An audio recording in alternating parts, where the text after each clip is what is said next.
Jihan is a single father who runs a noodle shop alone while raising his young daughter, Ju-won. Though she lacks her mother's presence, Ju-won has always looked up to her dad with pride. Ju-won innocently bragged to her friends that her dad was the greatest person in the world. Jihan heard his child's innocent words and could only force a smile. When a neighbor offered to set Jihan up on a blind date, Ju-won insisted her father go on the date because she desperately wanted an older brother.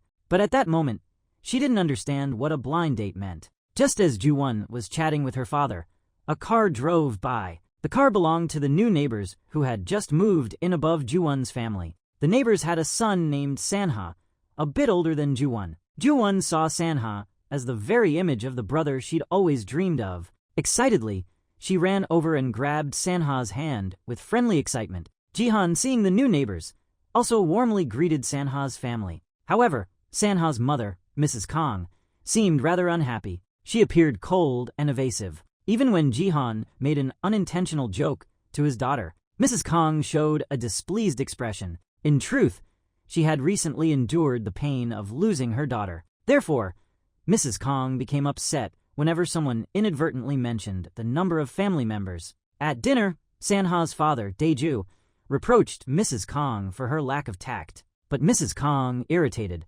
declared she wanted to move. They then argued at the dinner table, slamming bowls and plates, which completely ruined the dinner atmosphere. Sanha sat in the corner, too sad to speak, silently lowering his head. The loud arguing between Dae-ju and Mrs. Kong drew the attention of neighbors, who called the police. Shortly after, two young officers knocked on Dae-ju's door, but they froze in their tracks. Realizing the homeowner was none other than their newly assigned police chief, Dae-ju had no choice but to send his subordinates away for the moment, promising to explain everything the next day. As the bewildered officers departed, they overheard onlookers whispering that this family had just lost a daughter in Seoul. Only then did all the gathered neighbors, including Jihan, learn Dae-ju's story. Jihan instantly regretted his thoughtless joke from that afternoon. He turned to warn his daughter Ju-won, "If you ever see Sanha or his family, never mention their daughter," Jihan said as he carried Ju-won upstairs. Then, Jihan saw Sanha sitting alone at the bottom of the stairs. Looking sad, moved by the sight, he invited Sanha to watch TV at his place. But Sanha silently declined and turned to go home. Dae-ju tried hard to explain to Sanha, "Mom isn't really angry, she's just a little sad." A few days later, through an introduction by an elderly neighbor, a mother and son came to Jihan's house for a matchmaking meeting. Jihan was busy cleaning the noodle shop at the time. Flustered, he accidentally spilled a bucket of water all over the woman, Jia. Jihan rushed to apologize profusely to Jia. Just then, Ju-won returned from school and rushed over to find her father. Seeing the adorable little girl before him, Jia's son Hae-jun happily greeted her. Once everyone was seated, Ju-won stared at Jia and Hae-jun, completely confused. Now, she finally understood what a blind date meant. Suddenly, Ju-won threw a tantrum. She protested fiercely, "I don't want a new mom, I just want a big brother." Out of anger, Ju-won started taking it out on Hae-jun. Later, on the way home, Ju-won suddenly spotted brother Sanha. She happily ran towards Sanha, but unexpectedly overheard two other children talking badly about Sanha. Ju-won flew into a rage and charged straight at them, knocking the two children to the ground. She yelled, "My brother has everything, you're the incomplete ones." Hae-jun, standing nearby, joined Ju-won in scolding the two bullies. As a result, Hae-jun was pushed down by the two bullies, who sneered, "We don't lack anything. We have both a dad and a mom." The moment the words were out, all four children started wrestling. Seeing his two younger siblings being hit, Sanha immediately joined the fray. The five children gradually became entangled in a chaotic brawl. The mother of one of the bullies, seeing her son being hit, appeared instantly and shouted angrily. She demanded Ju-won and Sanha apologize to her son. Ju-won refused outright, pointing at the boy and retorting, "Your son started it." He spoke badly about Sanha Hyung and said anyone from an abnormal family had problems. Hearing Ju-won's words, the mother felt ashamed. She instantly realized where her son had picked up such words. Just as the mother turned to leave, Jihan, who had been observing the scene, spoke up, "Don't go. You and your child must apologize to Sanha first." After the matter was resolved, Jihan turned and invited Sanha to dinner at his home that evening. This invitation made Ju-won cheer with excitement. She promptly grabbed Sanha's hand tightly and pulled him back to her home. That day's lunch was exceptionally pleasant. Watching the two children laugh and play, a warmth spread through Jihan's chest. He also was starting to develop more favorable feelings toward Haejun and Jia. After the family finished eating, Jihan packed leftovers for Haejun to take home and enthusiastically escorted them to the bus stop. Seeing this, Ju-won grew displeased once more. She wasn't ready to accept Haejun and Jia as part of her family. Angrily, she declared to Sanha, "I have a mom too. My mom is way prettier than that lady." After saying this, she began playing with Sanha, forgetting all her unhappiness. Watching the two children play, Mrs. Kong felt an overwhelming ache in her heart. Just then, Haejun and Jia began saying goodbye to Jihan. Before the bus had even pulled away, Jia suddenly received a phone call. After hanging up, her face turned pale with panic. When Sanha returned home, he sensed his mother was already fast asleep, so he quietly gathered the scattered dirty clothes and beer bottles. Then Sanha went into the room, took out a photo of himself and his sister, and stared at it for a long time. It seemed to be the only surviving photograph of their family of four. After looking at it, Sanha quietly hid the photo deep inside a drawer, afraid his mother would see it and be saddened. The next morning, Jia had to leave for Seoul on urgent business. In a rush, she left Haejun with her sister, Eun-hai. To comfort him, she promised to bring back a delicious hamburger. Haejun's eyes welled up with tears. "I don't want a hamburger," he whispered, his voice trembling. "I just want you to come back soon." Jia forced a bright smile, turned and left. Little did the 8-year-old boy know that fleeting smile would become the most precious memory his mother ever left him. That evening, Chief Daeju and some colleagues were at Jihan's noodle shop for dinner. When Ju-won came home and saw Daeju in his full uniform, her eyes lit up. "Dad, look, Uncle is a real policeman," she exclaimed. Then she went straight to Daeju, tugged on his sleeve, and whispered, "Uncle, can Sanha Appa please come for dinner tonight?" Daeju looked surprised, but seeing his son had a playmate made him happy, so he gladly agreed. Ju-won couldn't hold back a cheer of joy. After school, Sanha came to Jihan's noodle shop for lunch. Jihan was overjoyed to see him, knowing his daughter desperately needed an older brother figure, and in Sanha, he saw the perfect one. Just then, Jihan suddenly received a call from Jia. Hesitantly, Jia asked Jihan to lend her some money. Jia promised the loan was only for a few days, and she'd repay him quickly. Jihan hesitated but agreed. Wanting to help further, he asked about Haejun's situation and discovered the boy was now staying with an aunt. After work, Jihan went personally to visit Haejun. Haejun was delighted to see Jihan. It turned out he had received word from his mother that Uncle Jihan would come, so he had been sitting by the door waiting for him. Haejun then led Jihan into a small room cluttered with miscellaneous items. A short while later, Haejun's aunt, Eun-hai, also returned home. Jihan immediately expressed his wish to take Haejun back to his own home to care for him until his mother returned. Hearing this, Haejun instantly clasped Jihan's hand tightly, his eyes sparkling with indescribable joy. At that moment, Mrs. Kong entered Sanha's room and discovered a family photo of her late daughter. When Daeju returned home, he saw that Mrs. Kong had already torn the photo to shreds. Mrs. Kong couldn't bear seeing her daughter's photo each time. Like a soul lost, she murmured, "My dear husband, I keep wondering what really happened that day." Sanha was home with her then. Could Sanha have done something to his sister? Daeju weakly explained to his wife, "You're overthinking this. Sanha did nothing wrong in this matter." Sanha, standing outside the door, overheard everything his mother said. He continued listening as his mother accused him. "Do you know what angers me most? Ever since we moved here, he's always out playing, all day long, laughing and joking with that family downstairs." Hearing this, Sanha rushed inside to apologize to his mother. "Mom, I was wrong. I promise I won't go downstairs anymore." But Mrs. Kong said nothing. She walked into her room and locked the door, leaving Sanha sobbing alone outside her locked door. The next day, Sanha met Ju-won downstairs and said bitterly, "From now on, I won't come to your house anymore. I won't go to the noodle shop either, and you shouldn't talk to me anymore."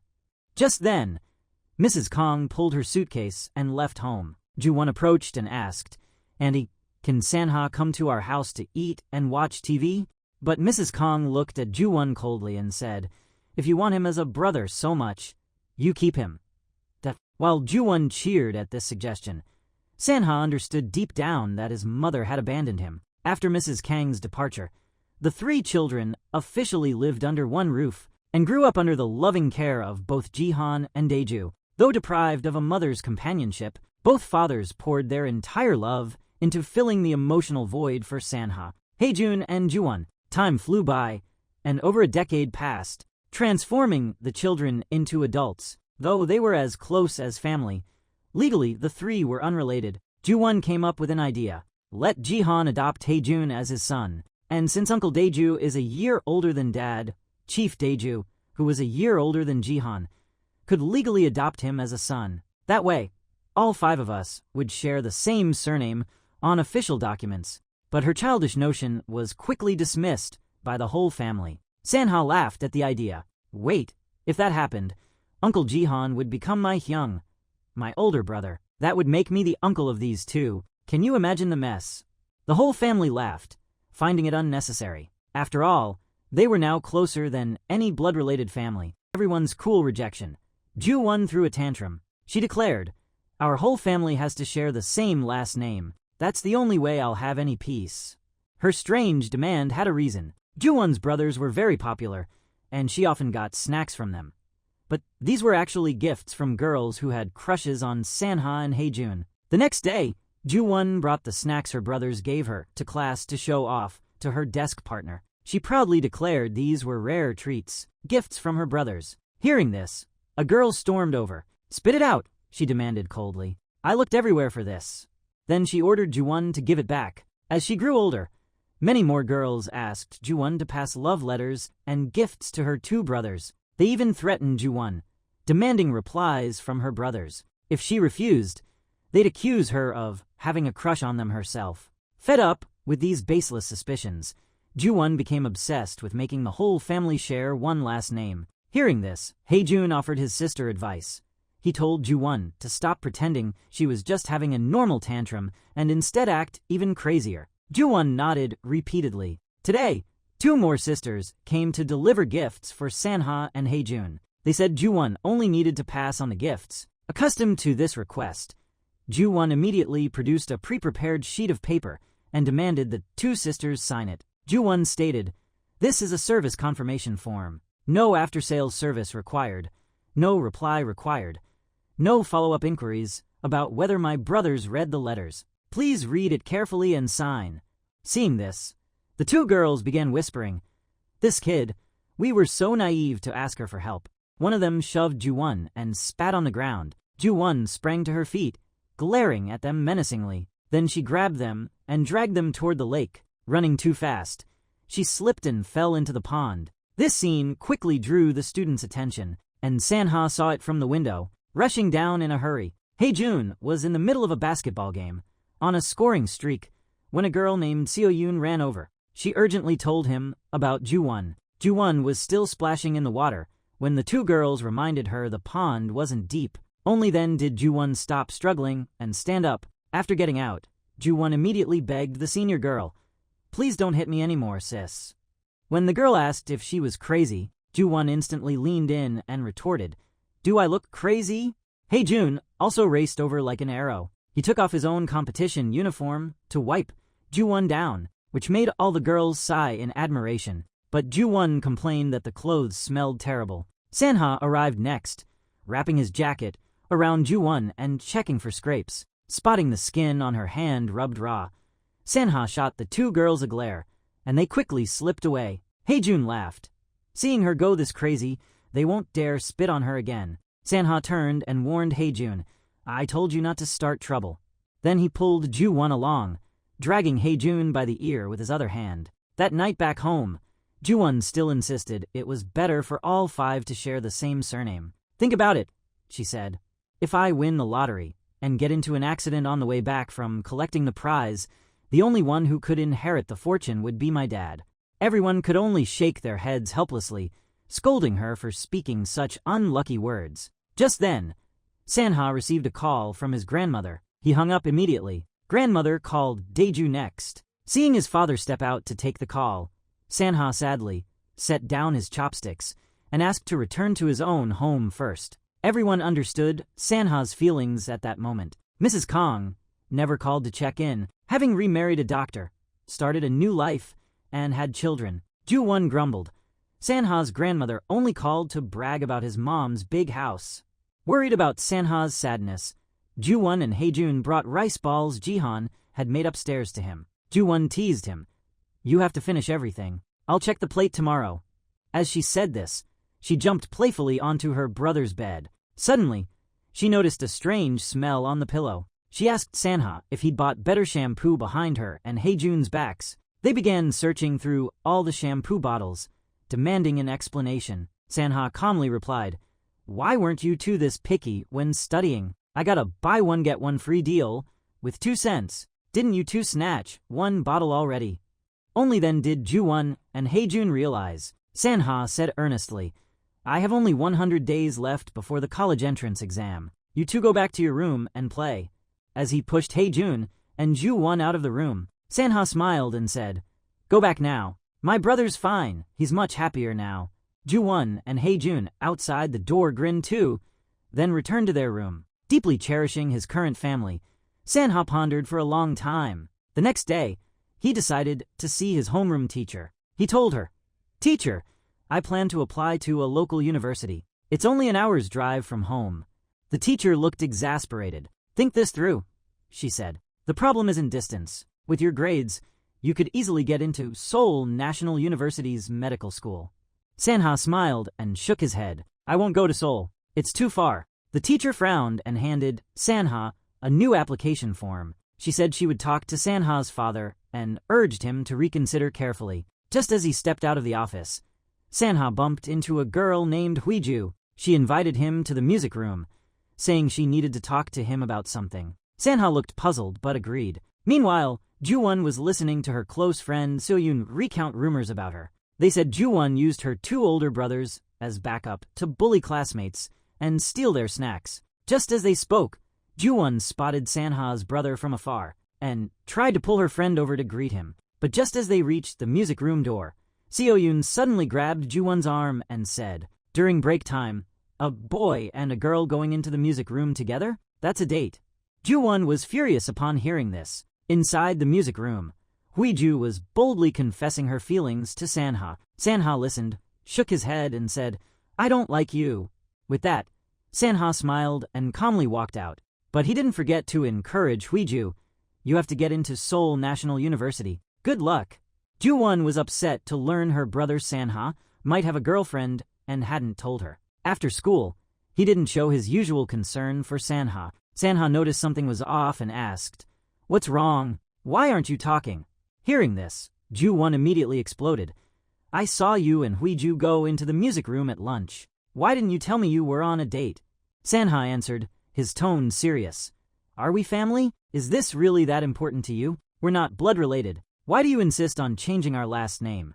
Ju-won's eyes reddened. "I just feel hurt that I was the last to know about my brother," she said. Meanwhile, Hae-jun was practicing basketball when a stranger in black suddenly appeared. He was sneaking around, filming Hae-jun with a camera. Sensing something was off, Hae-jun gave chase. Caught off guard, the man hastily dropped the camera and fled. Checking the camera, Hae-jun confirmed the man had indeed been filming him. What's more, the man had a Seoul accent. Hae-jun suddenly wondered if his mother had hired someone to follow him. Meanwhile, Eun-hye arrived at Jihan's noodle shop. She bought many gifts to thank the family for their long-standing care of Hae-jun. Just as Eun-hye left, Hae-jun arrived home from school. Seeing the pregnant aunt struggling to board the crowded bus, Hae-jun escorted her to the curb to hail a taxi. Eun-hye some fair money, but Eun-hye refused to take it. She knew it was Jihan's allowance for Hae-jun. She had always urged Hae-jun to be grateful and repay them once he earned his own money. From the very first day in Jihan's home, Hae-jun knew his place. He always volunteered to help at the noodle shop, even though Jihan never asked him to. But sometimes customers would make cruel jokes. "Better clean that table right, or Boss Jihan might send you packing." Whenever he heard this, Jihan would appear instantly. "Don't talk to my son like that," he'd tell the customer. Then, he'd turn to Haejun and comfort him. "Don't listen to them. You don't have to earn your place here. This is your home." Thinking of that great father, Haejun couldn't help but tear up. That evening at dinner, Ju-won started getting angry at Sanha again. She wouldn't even eat her favorite grilled meat. Knowing his sister's temper, Sanha went upstairs to explain. "I'm sorry, sis. I was wrong too. The Huiju you saw was probably Haejun's ex-girlfriend." Hearing this, Ju-won was utterly shocked. Sanha then took Ju-won by the hand and led her downstairs for dinner. After that, Ju-won fixed Haejun with a furious, unblinking stare. The next day, Ju-won treated Haejun coldly. Haejun grabbed Sanha and asked, "What's wrong with her? Did I do something wrong?" Sanha began to smile and said, "She's angry at you because you have a girlfriend but didn't tell her." Haejun panicked and quickly denied it. "I broke up with her a long time ago. Did you tell her why we broke up?" Sanha smiled and said, "She didn't ask, so why would I tell her?" Just then, Huiju suddenly appeared. She seemed shy and wanted to talk to Haejun, but Haejun coldly replied, "Have you forgotten? 3 months ago, you dumped me to get close to Sanha. Now that Sanha rejected you, you want to come back to me." Haejun said, "Before, you told me not to tell anyone we were dating. Now that my sister knows, I feel embarrassed." Huiju scoffed coldly. "Why feel embarrassed about that little girl? You're not even blood siblings." Haejun shot back, "I just don't want her to be upset." Later, Huiju sought out Ju-won to talk. Ju-won feigned enthusiasm. "Sis, you're so beautiful. Someone as gorgeous as you should be single. Brother Haejun only knows how to play basketball all day. He must have something wrong with his eyes." Huiju immediately stood up and declared, "I'm the one breaking up with Haejun." Ju-won exploded. "Who do you think you are, abandoning my brother?" Huiju shot back instantly. "And who do you think you are? You two aren't even blood related." Ju-won, realizing he was in the wrong, stormed off angrily, but Huiju persisted in chasing after Ju-won, only to trip and fall accidentally. Seeing the crowd growing larger, Huiju quickly changed her tone and apologized to Ju-won, saying she shouldn't have brought up blood ties. Seo-yoon noticed the crowd beginning to blame Ju-won, so she stepped in to explain for him. Just then, Haejun arrived. Seeing Huiju injured, the crowd began whispering. They demanded Ju-won apologize to Huiju, adding that this should be reported to the school authorities. Sanha, watching from afar, interjected, "Why should he apologize to her?" Ju-won also insisted he hadn't pushed Huiju. She had fallen on her own. Sanha challenged the crowd. "Who saw Ju-won push her? Step forward. Do you know spreading rumors is also school violence?" Huiju looked visibly shaken by his words. The 3 siblings then walked away, heads held high, and no one dared to object further. The next day, to thank Seo-yoon for standing up for her yesterday, Ju-won brought her a large box of snacks. Seo-yoon said to Ju-won, "I have one more wish. Can you grant it?" Ju-won readily agreed. "What is it? Tell me." Seo-yoon shyly replied, "If there's another basketball game, could you take me along?" Ju-won seemed to grasp something and urgently tried to dissuade her. "Seriously? Think it over. Really think it through." But Seo-yoon happily confirmed her decision. That afternoon after school, the security guard called out to Haejun. The guard said someone had claimed the camera, but it only contained a few ordinary photos, nothing special. The person had also left a business card. On his way home, Haejun suddenly spotted a woman whose back view resembled his mother. He rushed over and called out, "Mom!" But it turned out to be someone else. Seo-yoon happened to witness this scene. Fearing she might tell Ju-won, Haejun began scheming to keep her from revealing it. That evening, Haejun invited Seo-yoon to dinner. Faced with the object of her secret affection, Seo-yoon was flustered. Haejun pleaded earnestly, "Don't tell Ju-won about this afternoon, or I'll get angry."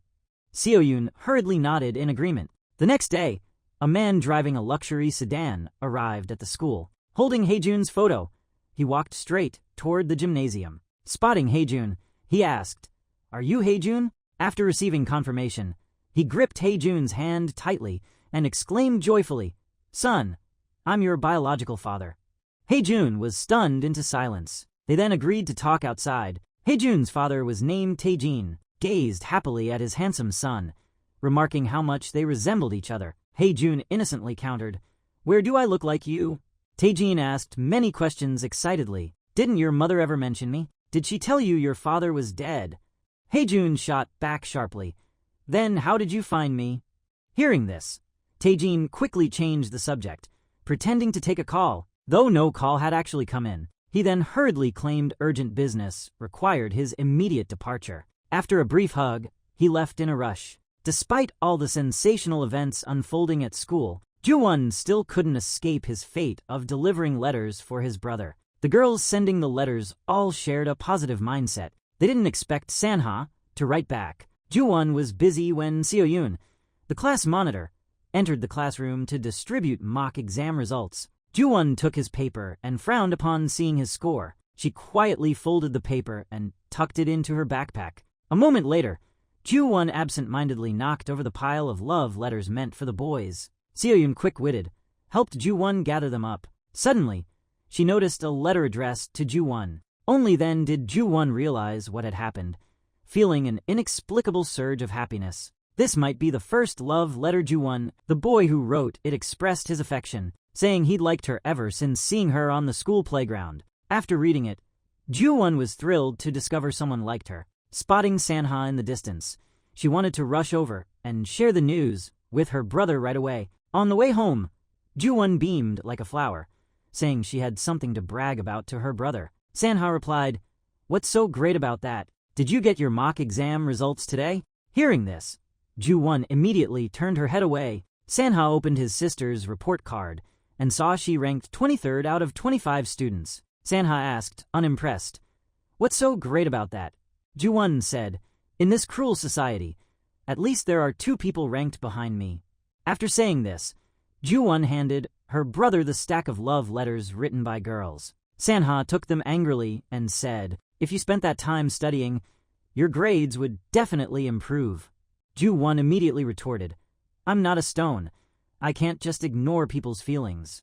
Sanha crossed his arms, trying to look mature, and asked, "You got love letters too?" Ju-won smiled smugly upon hearing this and said, "Some people want to write to me too, okay?" After saying this, she started searching for the letter to show her brother, but couldn't find it anywhere. Seeing her brother's skeptical look, Ju-won leaned out the window, ready to shout in anger. Sanha quickly pulled Ju-won back inside and sat him down. At that moment, memories of his younger sister from years ago flooded back, prompting Sanha to remind Ju-won to be careful. After meeting his biological father that afternoon, Haejun remained distracted, unable to focus on anything. He almost missed his bus. Lost in thought, he hurried off and headed to Jihan's noodle shop. Jihan was cleaning up, preparing to take out the trash and go home. Just as Haejun was about to tell Jihan about meeting his father, the neighbor lady suddenly appeared. She remarked to Haejun, "From this angle, you look quite like your adoptive father. People say you grow more alike the longer you spend together." Jihan finished tidying up just then. He asked Haejun what he had been about to say, but received only a shake of the head and a wry smile in response. That evening, though the siblings played and teased each other, Haejun remained far more silent than usual. Yet this didn't escape Sanha's notice. That very night, Sanha had a secret conversation with his same-age brother on the rooftop. After hearing what happened, Sanha got the full story. Haejun had met his biological father. Sanha thought for a moment, then gave some advice. "You should talk to Aunt Eun-hye first," he said. "She's your mom's sister. She might know more about this guy." But Haejun felt there was nothing to be uncertain about. The next day, Ju-won and Seo-yoon began searching for the boy who wrote her the love letter. Though the process was a bit arduous, they couldn't confirm who the boy actually was. Ju-won gave up, exhausted. She cheerfully said, "Anyway, I have to take this letter to show off to Haejun." Then she had another idea. "Why don't you come over to my place tomorrow? Sanha will be busy studying and won't leave his room anyway. The 3 of us can hang out together." Seo-yoon was thrilled and agreed immediately. After yesterday's conversation, Sanha insisted on taking Haejun to see Eun-hye to get to the bottom of things. Eun-hye was also startled to see the 2 boys before her. Eun-hye looked at the business card. She immediately understood. This man had claimed to be Haejun's father and sought him out the day before. The thought alone left her visibly shaken. Finally, Eun-hye admitted she knew him. Eun-hye told Haejun never to see him again. She also said he was the one who deceived Jia back then. Haejun struggled to stay calm upon hearing this, then demanded Sanha return home with him. Haejun declared he would never see the man again. After learning the truth, Ju-won praised Sanha for being so clever. Ju-won angrily tried to tear up the man's business card, but Sanha stopped him. Despite his sadness, Haejun felt reassured having a brother like Sanha. The next day, Ju-won brought Seo-yoon home to play, only to find that both older brothers had disappeared early in the morning.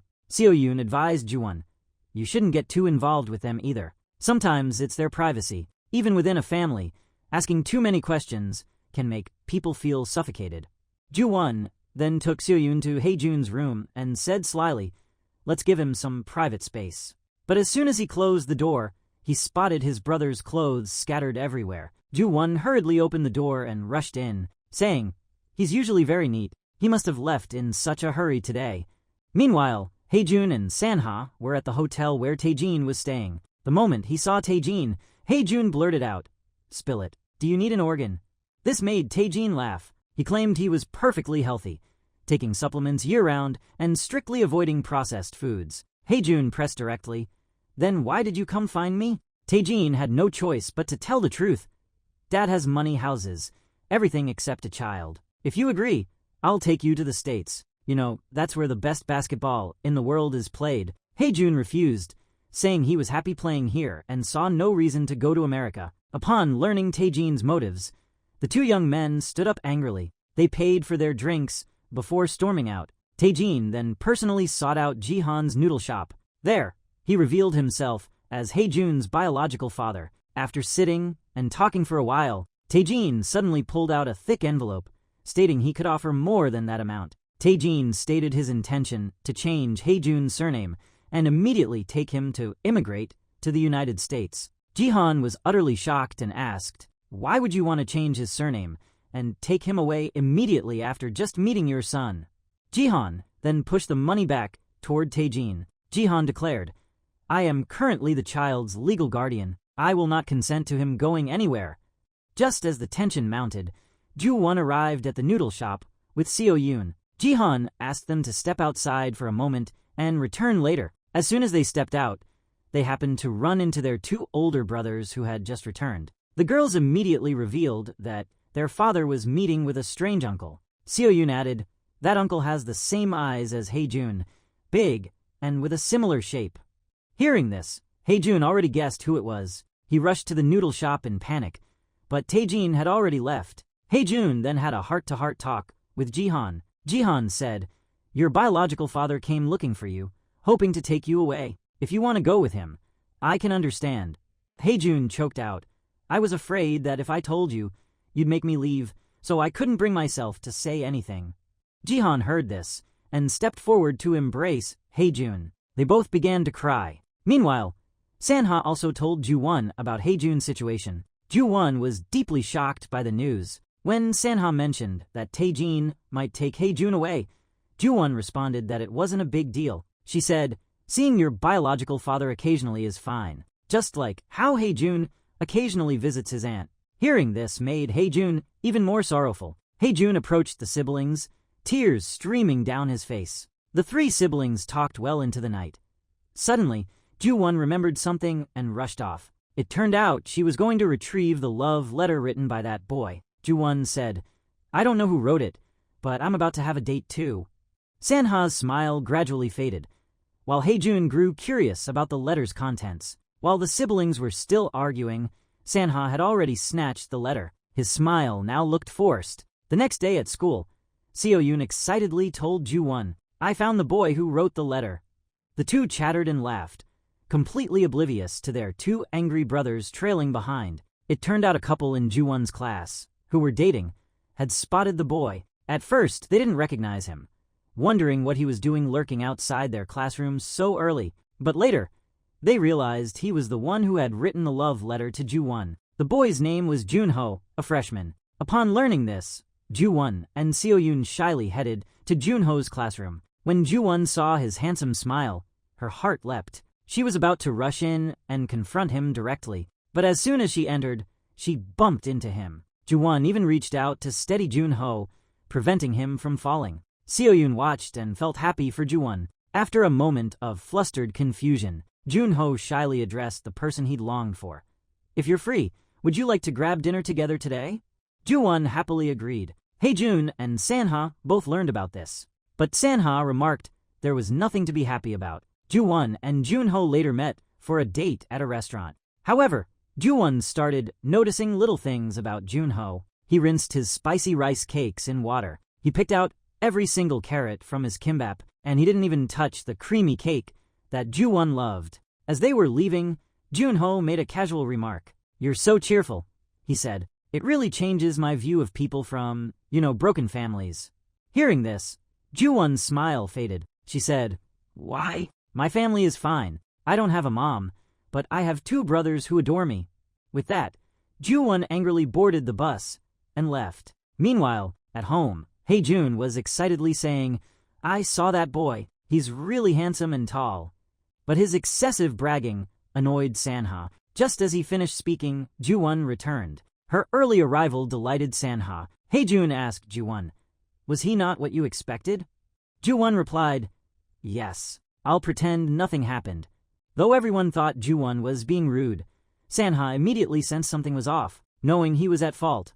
Junho came to find Ju-won the next day. Junho awkwardly apologized and asked if they could still be friends. Ju-won was shocked and replied, "I'll consider it if you promise not to tell anyone about the bus stop incident." Junho happily agreed. Meanwhile, Mrs. Kang, after over a decade apart, personally came to the school to find Sanha. Sanha was utterly surprised by Mrs. Kang's sudden appearance. Mrs. Kang hadn't contacted her son at all in all those years. Mother and son eventually met at a cafe. Mrs. Kang spoke warmly.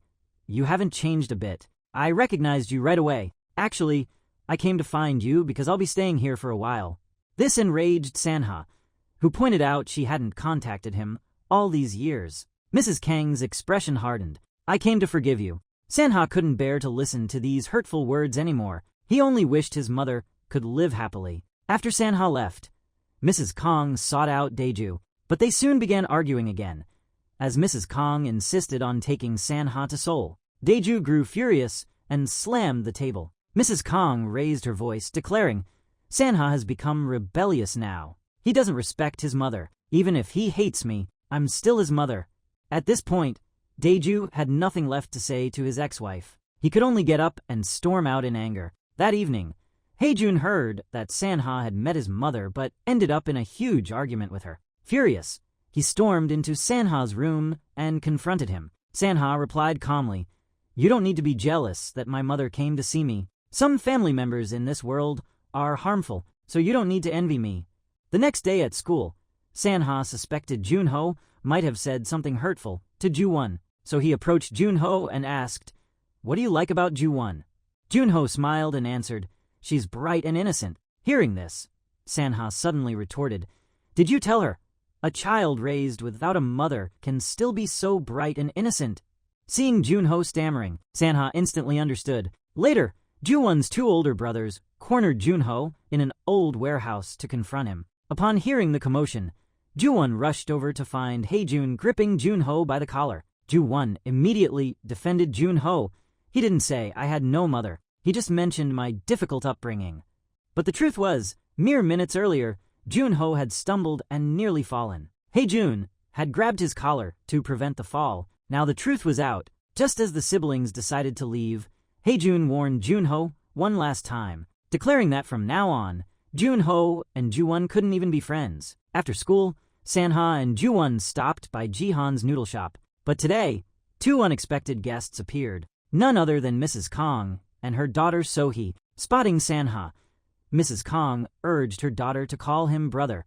Sohee's voice reached Sanha's ears. He turned around, utterly shocked, then looked at them both helplessly. After sitting for a moment, Mrs. Kang said, "Doesn't she look just like your sister from before?" This remark enraged Sanha. He shouted for Ju-won to take Mrs. Kang outside, but Mrs. Kang persisted.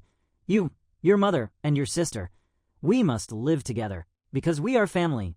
Sanha retorted, "I already live with family. Mom, go home, don't come back." Hae-jun witnessed this, and tried to pull Sanha aside, urging him not to be so cold-hearted. Sanha snapped angrily, "I've told you countless times.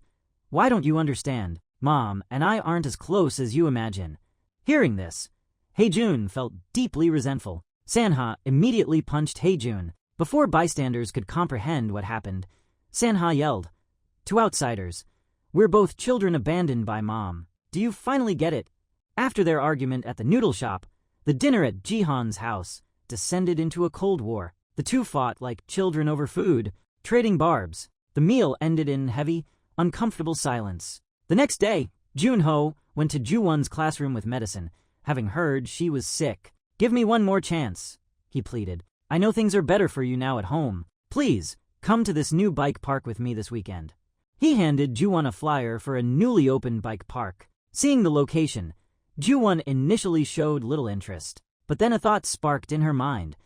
Maybe this could be a chance for her two brothers to make up. With that hope, she excitedly agreed. Seo-yoon was a model student with a very strict mother. Even weekends meant non-stop studying. That day, her mom dropped her off at cram school as usual, but the moment her mother was out of sight, Seo-yoon made her escape. She was determined to meet her friends at the bike park. By then, many girls were already lining up. It turned out that when Ju-won was invited by Junho that day, she had accidentally blurted out she'd bring her two brothers. The news spread quickly through school, and now the place was packed with female fans of Ju-won's brothers. After a while, it was the siblings' turn to ride together. Junho pushed his way in, wanting to ride the tandem with Ju-won, but the two brothers firmly blocked him. They insisted only the three of them could ride, so this became a family bonding trip. Ju-won even took the role of the rider, thoughtfully putting on headphones to give her brothers space for private conversation.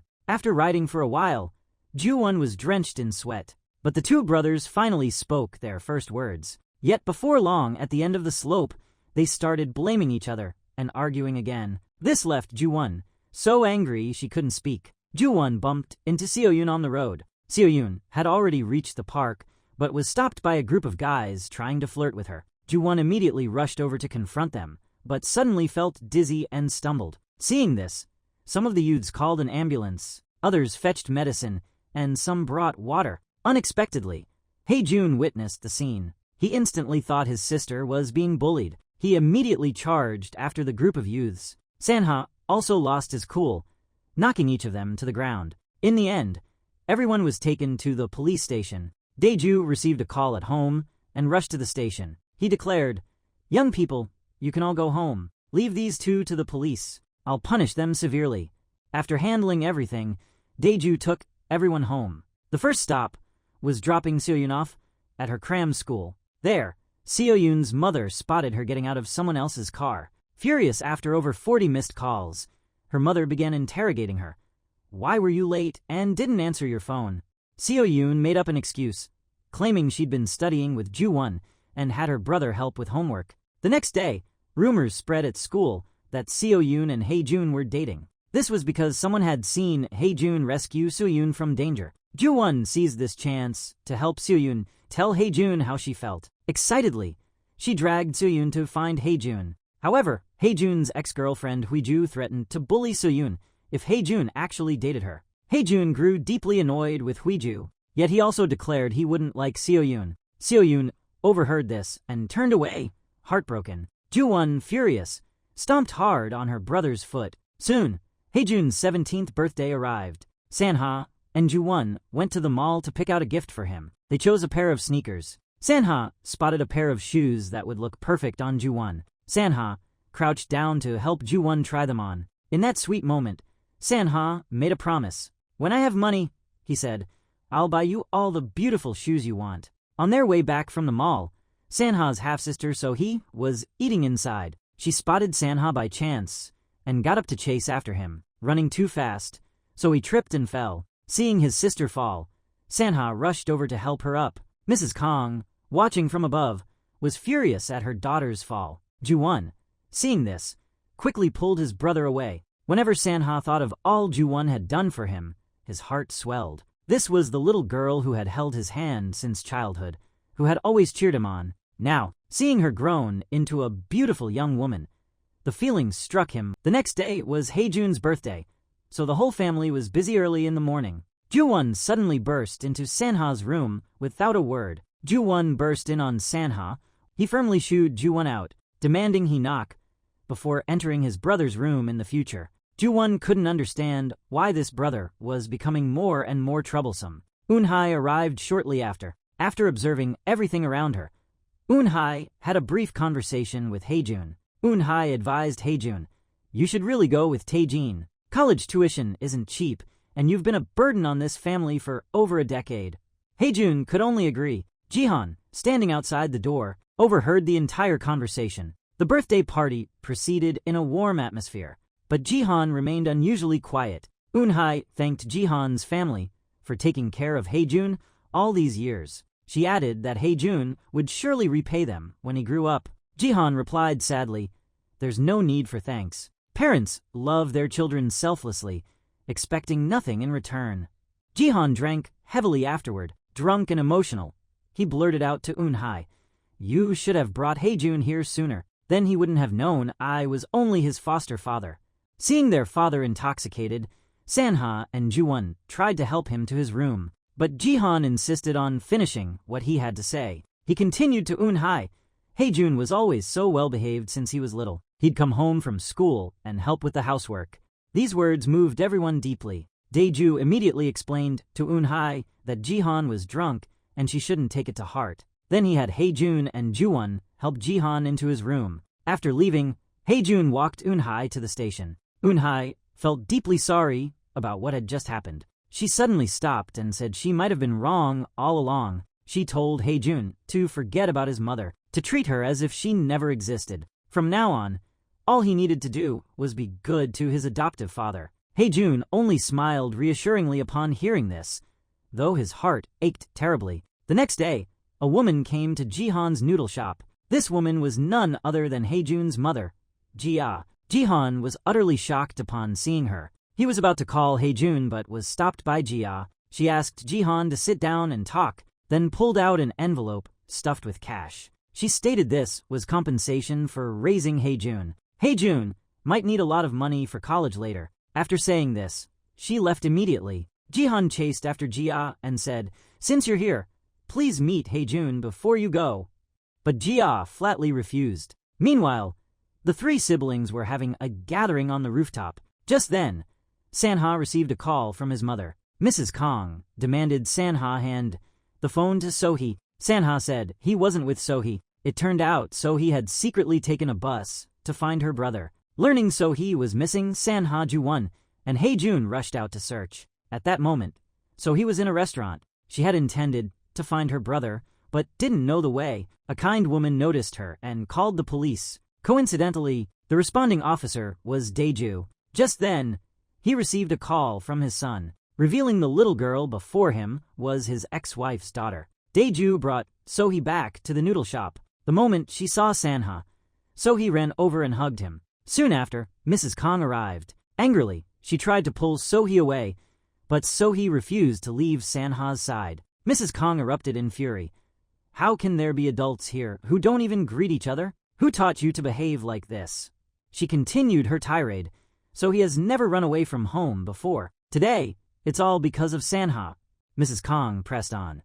"Your mother came here joyfully to see you, yet you act as if you don't welcome her."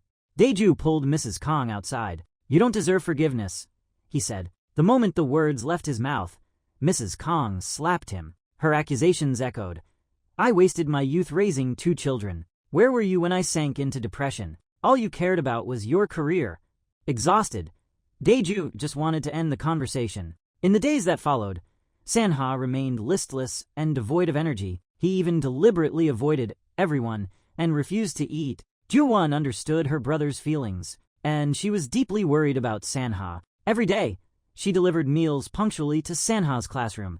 Though Sanha said nothing, he understood Ju-won's concern. He quietly kept Ju-won's adorable notes, smiling whenever he thought of her. That day after school, Sanha forgot his umbrella and had to walk home in the rain. Just as he reached the door, Ju-won was already waiting anxiously, wearing a raincoat. She opened her umbrella to shield Sanha from the rain. Ju-won asked if he'd eaten yet. Then she pulled Sanha inside to eat together. It had been ages since Sanha last ate with his family. Seeing everyone's care and concern moved him so much he couldn't swallow his food. Truthfully, Sanha avoided them because he felt ashamed after they witnessed his argument with his mother. The next day, Daeju took Sanha to pay respects at his sister's memorial. Standing before her portrait, Daeju told Sanha, "Dad will work hard to uncover the truth about your sister's death. It wasn't your fault." Because Seoyun scored third in math, her mother Yoonghee scolded her extensively. Yoonghee told Seoyun, "Find a way to treat Juwon's brothers to a meal. It'll make it easier to ask them for help with homework later." So the next day, Juwon and his two siblings were invited to a Western-style restaurant. Yoonghee appeared extremely enthusiastic. She asked Sanha numerous questions, growing increasingly annoyed when Seoyun hadn't chosen her meal yet. Throughout the meal, Yoonghee continued, making disparaging remarks about Seoyun. These words wounded Seoyun's pride, leaving the siblings only able to offer silent, bitter smiles. As the meal ended, Seoyun took her mother aside when she stepped out and said privately, "Mom, it's fine when it's just the two of us at home, but I don't like it when you put me down in front of friends." But Yoonghee just laughed and said, "Am I supposed to praise you for being weak? They need to know you can't handle things, so they'll help you." Hearing this, Seoyun burst into tears, overcome with hurt. After that awkward Western-style meal, the three siblings bid Yoonghee farewell and took Seoyun to the seaside. While the mischievous Haejun and Juwon played there, Sanha handed Seoyun a math book for her to review. He told her, "Being a lawyer isn't just about being a great talker. It's about stepping up for people, treating their problems like they're your own." Seoyun was deeply moved by Sanha's words. Just then, Haejun received news that his aunt had given birth. He rushed to the hospital to visit. Haejun said seeing the adorable baby made him incredibly happy. While Eun-hae and Haejun were chatting, a nurse looked at Haejun and remarked, "Your nephew looks just like your sister." She added, "Wasn't your sister the one who visited a few days ago? This child looks just like her." Haejun's smile faded upon hearing this. Meanwhile, Jihan was having a heart-to-heart with Daeju. Jihan mentioned, Haejun's mother came looking for him the other day and gave him a large sum of money. Daeju was shocked. She came to give money but didn't see her son. The two men were completely unaware that Haejun had been standing silently outside the door all along, staring at the envelope of money in front of his adoptive father. Thinking of his aunt's words, he couldn't help but sob. Meanwhile, under the hazy glow of the lighthouse by the sea, Juwon and Sanha slowly walked home. Juwon wondered aloud, how could brother Haejun be so foolish? Sanha blurted out, "You're foolish too." Juwon tried to retort, but collapsed into Sanha's arms before he could speak. The lighthouse's glow illuminated their faces, creating a romantic atmosphere that made Sanha's heart skip a beat. After a moment of mutual gaze, Juwon hurriedly stood up and protested, "I'm not stupid." This left Sanha feeling a little flustered, but seeing Juwon's earnest expression, Sanha smiled. As they neared home, Juwon and Sanha were startled to see Haejun sitting alone and silently by the roadside, not going inside. Haejun then told them, "I heard about it. My mother came looking for my adoptive father and even paid him money, but she absolutely refused to see me." This incident deeply saddened Haejun. Upon returning home, Haejun saw his adoptive father bent over washing the children's clothes. Witnessing this scene, Haejun felt even more heartbroken for his father. He immediately stepped forward to help. He told Jihan he already knew everything. Jihan was still surprised at how Haejun found out. Haejun explained, "I heard it from Auntie." After saying this, he gave a bitter smile and continued, "Next time Mom says she wants to see me, Dad, just tell her I don't want to meet her."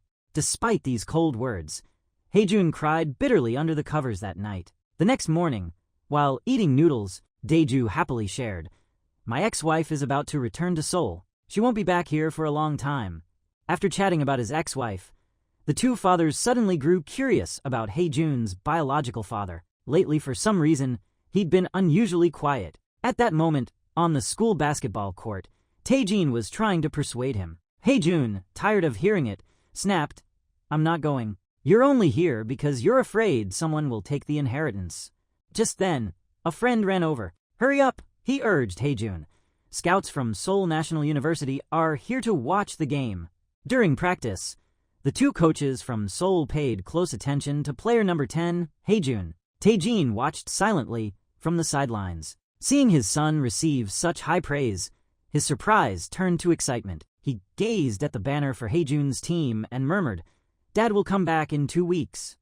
As the college entrance exams drew nearer, a trend emerged at school, drawing good luck charms for the seniors in their final year. Ju-won found this fascinating and learned to draw the good luck charms herself, wanting to bless her brothers for their exams. Later, Ju-won drew a charm for Sanha too, while Seo-yoon had the chance to focus on drawing one for Haejun. The day of the college entrance exam finally arrived. She didn't forget to give her 2 brothers their talismans and reminded them to stay calm and answer the questions well. Both fathers also had high hopes for their sons. Everyone hoped the brothers would do well on the exam and live up to their family's expectations. Sanha answered the questions with intense focus, appearing to face no obstacles. However, in another exam hall, Haejun frowned after just a few minutes of answering questions and decided to leave it to fate. For questions he couldn't answer, he simply chose option C. That evening, they threw a party to celebrate both brothers finishing their exams.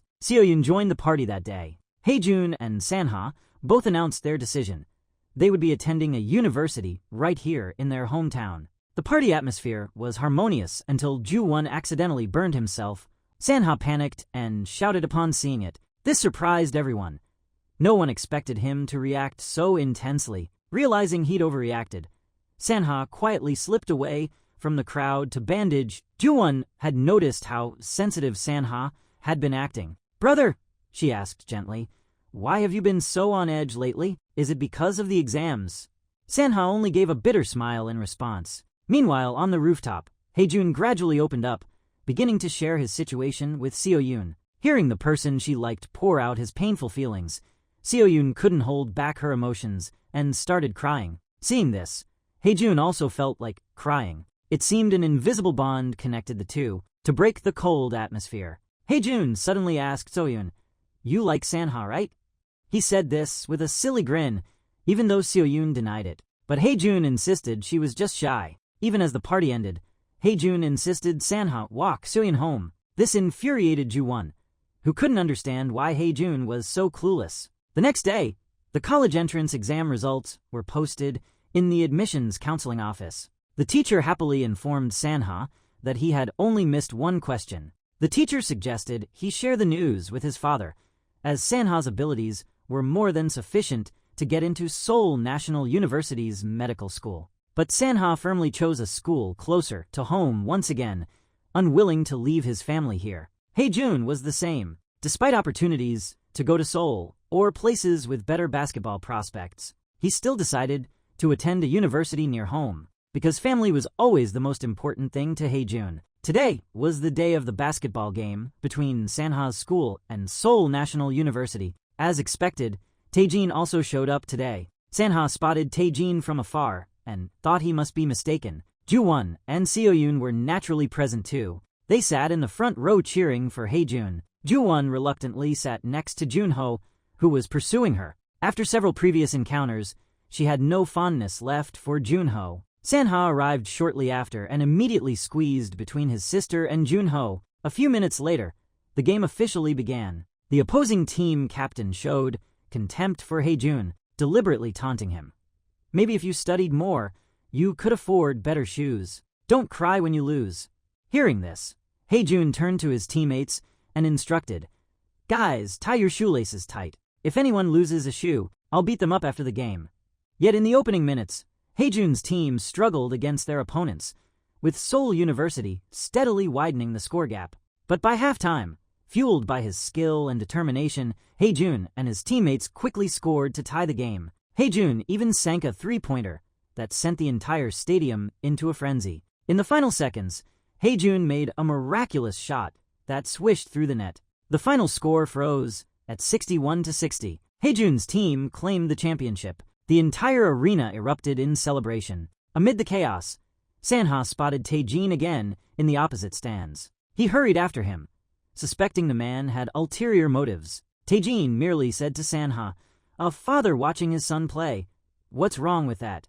With that, he drove away. Learning Taejin intended to find Jihan, Sanha rushed back to inform Haejun. Haejun, without hesitation, immediately ran to Jihan's noodle shop. Just as Sanha had anticipated, Taejin had already found Jihan at the shop and was pressuring him. Taejin quickly handed Jihan numerous brochures from American universities. Haejun is so talented, he told Jihan. He should at least pursue a professional athletic career. Why must you stand in the way of his future? Hearing this, Daeju burst in, ready to confront the man. Who has been taking care of Haejun for the past 10 years? He demanded. Taejin retorted, who can't raise a child? The issue is giving him room to grow. His words deeply moved Jihan. Jihan said, if Haejun wants to go to America, I'll find a way to make it happen. But Taejin wore a look of disdain, stating, you couldn't even afford to send him to America by selling this noodle shop. This remark enraged Daeju once more, who immediately stepped forward and kicked Taejin out. On his way to Jihan's noodle shop, Haejun unexpectedly encountered Taejin driving by. Haejun angrily demanded, what are you doing here? Father and son then entered a roadside noodle shop to talk. Taejin declared, I came to take you to America to study basketball. Haejun refused, and Taejin grew stern. He declared he could destroy Jihan's noodle shop tomorrow. Haejun, enraged, shot back, you lay one finger on my dad, and you'll regret it. That night, the three siblings gathered on the rooftop again. As they chatted happily, Sanha received a call. The caller informed them Mrs. Kong had been in a car accident, and her husband had passed away. Hearing the news about their mother, Sanha and both fathers rushed to the hospital in Seoul. Upon arrival, the father and son encountered their long-lost uncle. Sanha's uncle explained the current situation. When everyone asked about Sohee's condition, the uncle said, Sohee is at home with the nanny. Learning Sohee was safe, both Sanha and Daeju breathed a sigh of relief. Meanwhile, Mrs. Kong remained in surgery. Fortunately, the operation was successful. The doctor emerged to announce Mrs. Kong was out of danger, but required further observation. Only then did everyone truly relax. Though Sanha didn't say it aloud, the weight lifted from his heart. The next morning, Sohee was brought to the hospital by the nanny. Seemingly unaware of what had transpired, she excitedly called out for her brother. Hearing this, Sanha asked Sohee if she knew her mother was ill. Sohee innocently replied, I know, Daddy is sick too.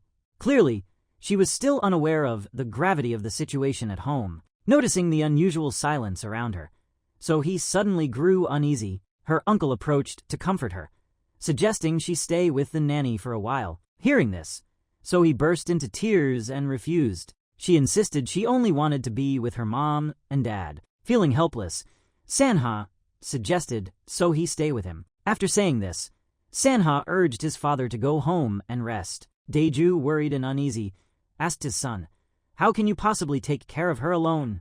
Sanha replied, Sohee is still too young and needs someone to look after her. No one is more suitable than me.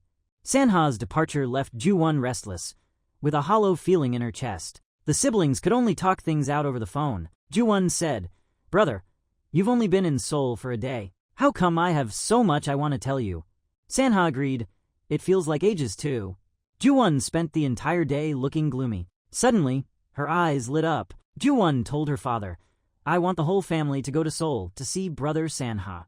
But the idea was immediately shot down by the entire family. But their objections fell on deaf ears. The next day, Ju-won woke up before dawn, sneaked out to the station without telling anyone, and prepared to head to Seoul. She planned to make it a day trip. To ensure everything went smoothly, Ju-won called Seo-yoon before leaving and instructed, consider my place yours today. By noon, Ju-won finally found her way to the hospital. She wandered around, searching aimlessly for her brother. Suddenly, Ju-won spotted Sanha in the distance. But just as she was about to call out to him, Sohee appeared from somewhere and threw her arms around Sanha. Watching this scene from afar, Ju-won suddenly recalled Sanha once saying they weren't family. The more Ju-won thought about it, the less courage she had to approach and call her brother's name. While shopping, Haejun happened to run into Seo-yoon coming out of cram school. He hurried over to ask where Ju-won had gone. Seo-yoon replied as planned, saying Ju-won was in the restroom. Haejun didn't believe her, of course. Only after pressing her did he learn Ju-won had gone to Seoul alone. Haejun waited anxiously at the station. After what felt like forever, he finally spotted Ju-won. Seeing her, Haejun was torn between anger and concern. He demanded, why his calls went unanswered. Noticing Ju-won's gloom, Hae-jun pressed further. After a moment, she confessed the truth. She explained she'd wanted to call Sanha, but so he suddenly rushed over, seeing them in such a hurry. She didn't want to interrupt. Hae-jun scolded Ju-won for being foolish. Mrs. Kang finally regained consciousness, but she was in despair, saying she didn't want to live anymore. Sanha went to comfort his mother, only to hear Mrs. Kang complain. I finally met the right person. So why did this happen? Sanha could only hold his mother tightly and urge her to calm down. He told her that just being alive was a blessing in itself. But Mrs. Kang no longer cared about that. She was consumed by negativity. At this point, even Sanha felt powerless. That night, Sanha spoke with his uncle. His uncle urged him to attend university in Seoul, arguing Sanha was the only one suited to care for them. Sanha initially refused, but his uncle persisted in persuading him. Sanha pondered deeply after hearing this. He suddenly recalled the doctor's words. Given his mother's current condition, she might never walk again. Early the next morning, Ju-won woke to find a message from Sanha. He said he was coming home tomorrow. Ju-won happily went to tell their father the news, but he couldn't find him anywhere in the house, and his calls went unanswered. Seeing this, Hae-jun sensed something was terribly wrong and rushed to the noodle shop to look for their father. There, the siblings discovered Jihan had collapsed in the kitchen. Jihan was quickly rushed to the hospital for an IV drip. The doctor attributed his condition to severe exhaustion. On the way home, Hae-jun anxiously reproached their father. If you count the time kneading dough in the morning, you're spending nearly 20 hours a day at the shop. Back home, Jihan expressed his wish for Hae-jun to go to America. Daeju immediately understood. Daeju asked if this was the reason he was working himself to the bone. Jihan replied with a bitter smile. Even if I sold noodles from midnight until 10 p.m., it still wouldn't be enough. These words were overheard by Hae-jun, who was standing outside the door. Hae-jun thought long and hard about his father's situation and decided to confide in his best friend. After listening, his friend summarized, "If you don't go to America, your adoptive father will surely feel deeply guilty." His friend's words sent Hae-jun's thoughts spinning. That evening, Hae-jun stopped by the noodle shop and saw his father still there. Even sick, he refused to take a single day off. After Jihan closed the shop, Hae-jun angrily tore down the notice his father had posted about staying open until 10 p.m. Head bowed, he declared, "I'm going to America with Tae-jin. I don't want Dad to work himself to the bone like this anymore." Both Jihan and Hae-jun wept at these words. The next day, Sanha returned home early. The moment Sanha saw Ju-won, he ran out and hugged his older brother. Jihan had prepared many delicious dishes to welcome Sanha back, yet something seemed off, making the family atmosphere distinctly awkward. Sanha keenly sensed something was amiss, prompting Hae-jun to signal for them to go upstairs to the rooftop to talk privately. Seeing Hae-jun remained sullen on the rooftop, Sanha ventured a guess. "Is it about your biological father?" Hae-jun smiled wryly. "How do you know everything?" Hae-jun stated firmly, "I plan to go to America." Sanha's smile instantly faded. He firmly opposed the idea, and a heated argument broke out between the two brothers. Coincidentally, Ju-won was standing outside the door and overheard everything. She was stunned. Now, Sanha no longer wanted to keep it a secret. He told Ju-won he would go to Seoul, and Hae-jun would go to America with his biological father. Jihan had prepared dinner, but saw no sign of the children coming down to eat. He happily went upstairs to find them, only to overhear the siblings' conversation by accident. Besides Hae-jun going to America, Sanha's decision to go to Seoul also surprised Jihan. Ju-won couldn't accept her father and brother's calm attitude. She kept saying she couldn't easily accept this. That night, Sanha and his father also had a private conversation. Daeju immediately voiced his opposition, questioning the meaning of enduring hardship. Sanha helplessly pleaded with his father. "Mom attempted suicide twice last week. If something happens to her again, how could I possibly go on?"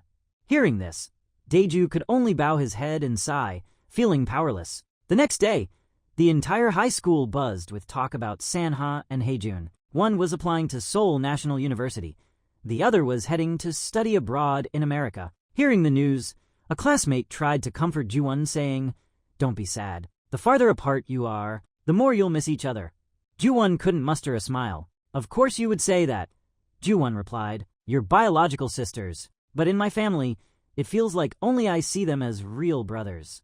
With that, Ju-won walked out of the classroom, her steps heavy. Meanwhile, Haejun handed Sanha a gift box. Haejun insisted she wouldn't calm down until both of them were present. She also mentioned that Ju-won had been worried about Sanha and had secretly gone to Seoul to look for her. Only then did Sanha learn that Ju-won had traveled alone to Seoul to find her. Panicked, he snatched the gift box from Haejun's hands and rushed to Ju-won's classroom. But upon arriving, he heard Seo-yoon say, Ju-won just left 3 minutes ago.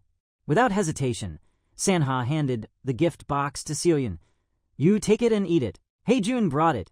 Seo-yoon knew Haejun was leaving for America tomorrow. She held the snack box Sanha had given her, treasuring it like a keepsake. As Seo-yoon hesitated between keeping it for herself or going to find Haejun, suddenly a ball flew toward her face. Just as Seo-yoon thought she was about to be hit, Haejun appeared out of nowhere like a hero and shielded her from the ball. So, Seo-yoon invited Haejun to eat together. Later, Seo-yoon learned Haejun was flying to America tomorrow and felt a pang of sadness. This led Haejun to misunderstand. He smiled and comforted Seo-yoon, saying, Go ahead and confess to Sanha. Hearing this, Seo-yoon couldn't muster any happiness either. Soon, it was time for them to part ways. Haejun called out from afar, Remember to eat well, sleep well.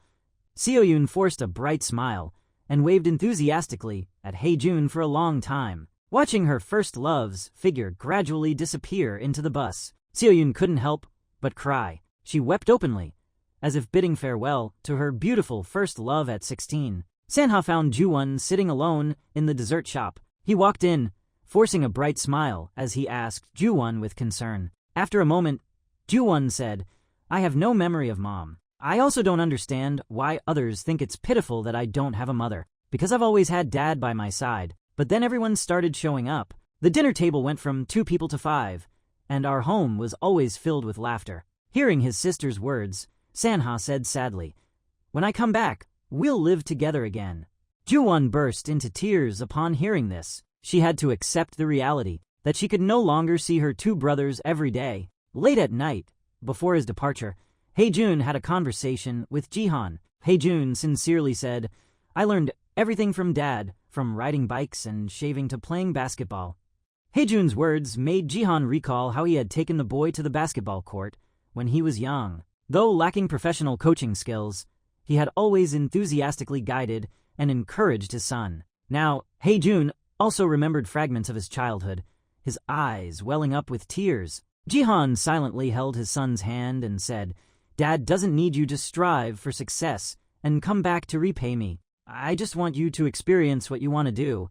Hearing this, Haejun wept like a child. The next morning, Haejun and Sanha bid farewell to everyone and headed to the airport. The whole family waited, but Ju-won never came out. The truth was, she had been watching from upstairs the whole time, but she didn't want to say goodbye face to face. Only when alone with her father did Ju-won finally burst into tears. After her brothers left, she always tried to appear cheerful. She texted them often, but the old sunshine in her was gone. As spring gave way to summer, Ju-won gradually passed life's milestones. She celebrated her 18th birthday, then graduation, followed by turning 24 and 25. Every year, Ju-won celebrated her birthday with her father and Uncle Daeju, but her 2 brothers never returned once, and phone calls grew sparse until they ceased entirely. Time flew by, and 10 years passed. Each year as Ju-won's birthday approached, Jihan would call urging her to come home for dinner.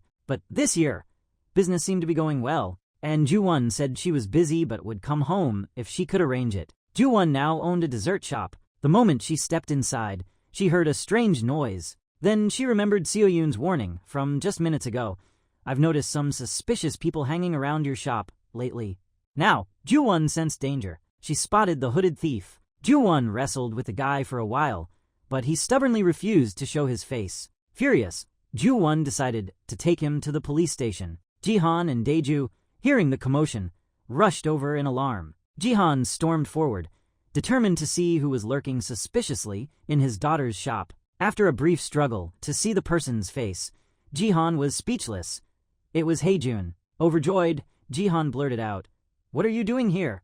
Hae-jun immediately hugged his father, then rushed to embrace Uncle Dae-ju. The police officer standing outside witnessed the scene and couldn't help but look surprised. Only when they heard Hae-jun call Ju-won's sister did the officers relax. But before he could finish, Ju-won cut in. We're not family. I don't know him.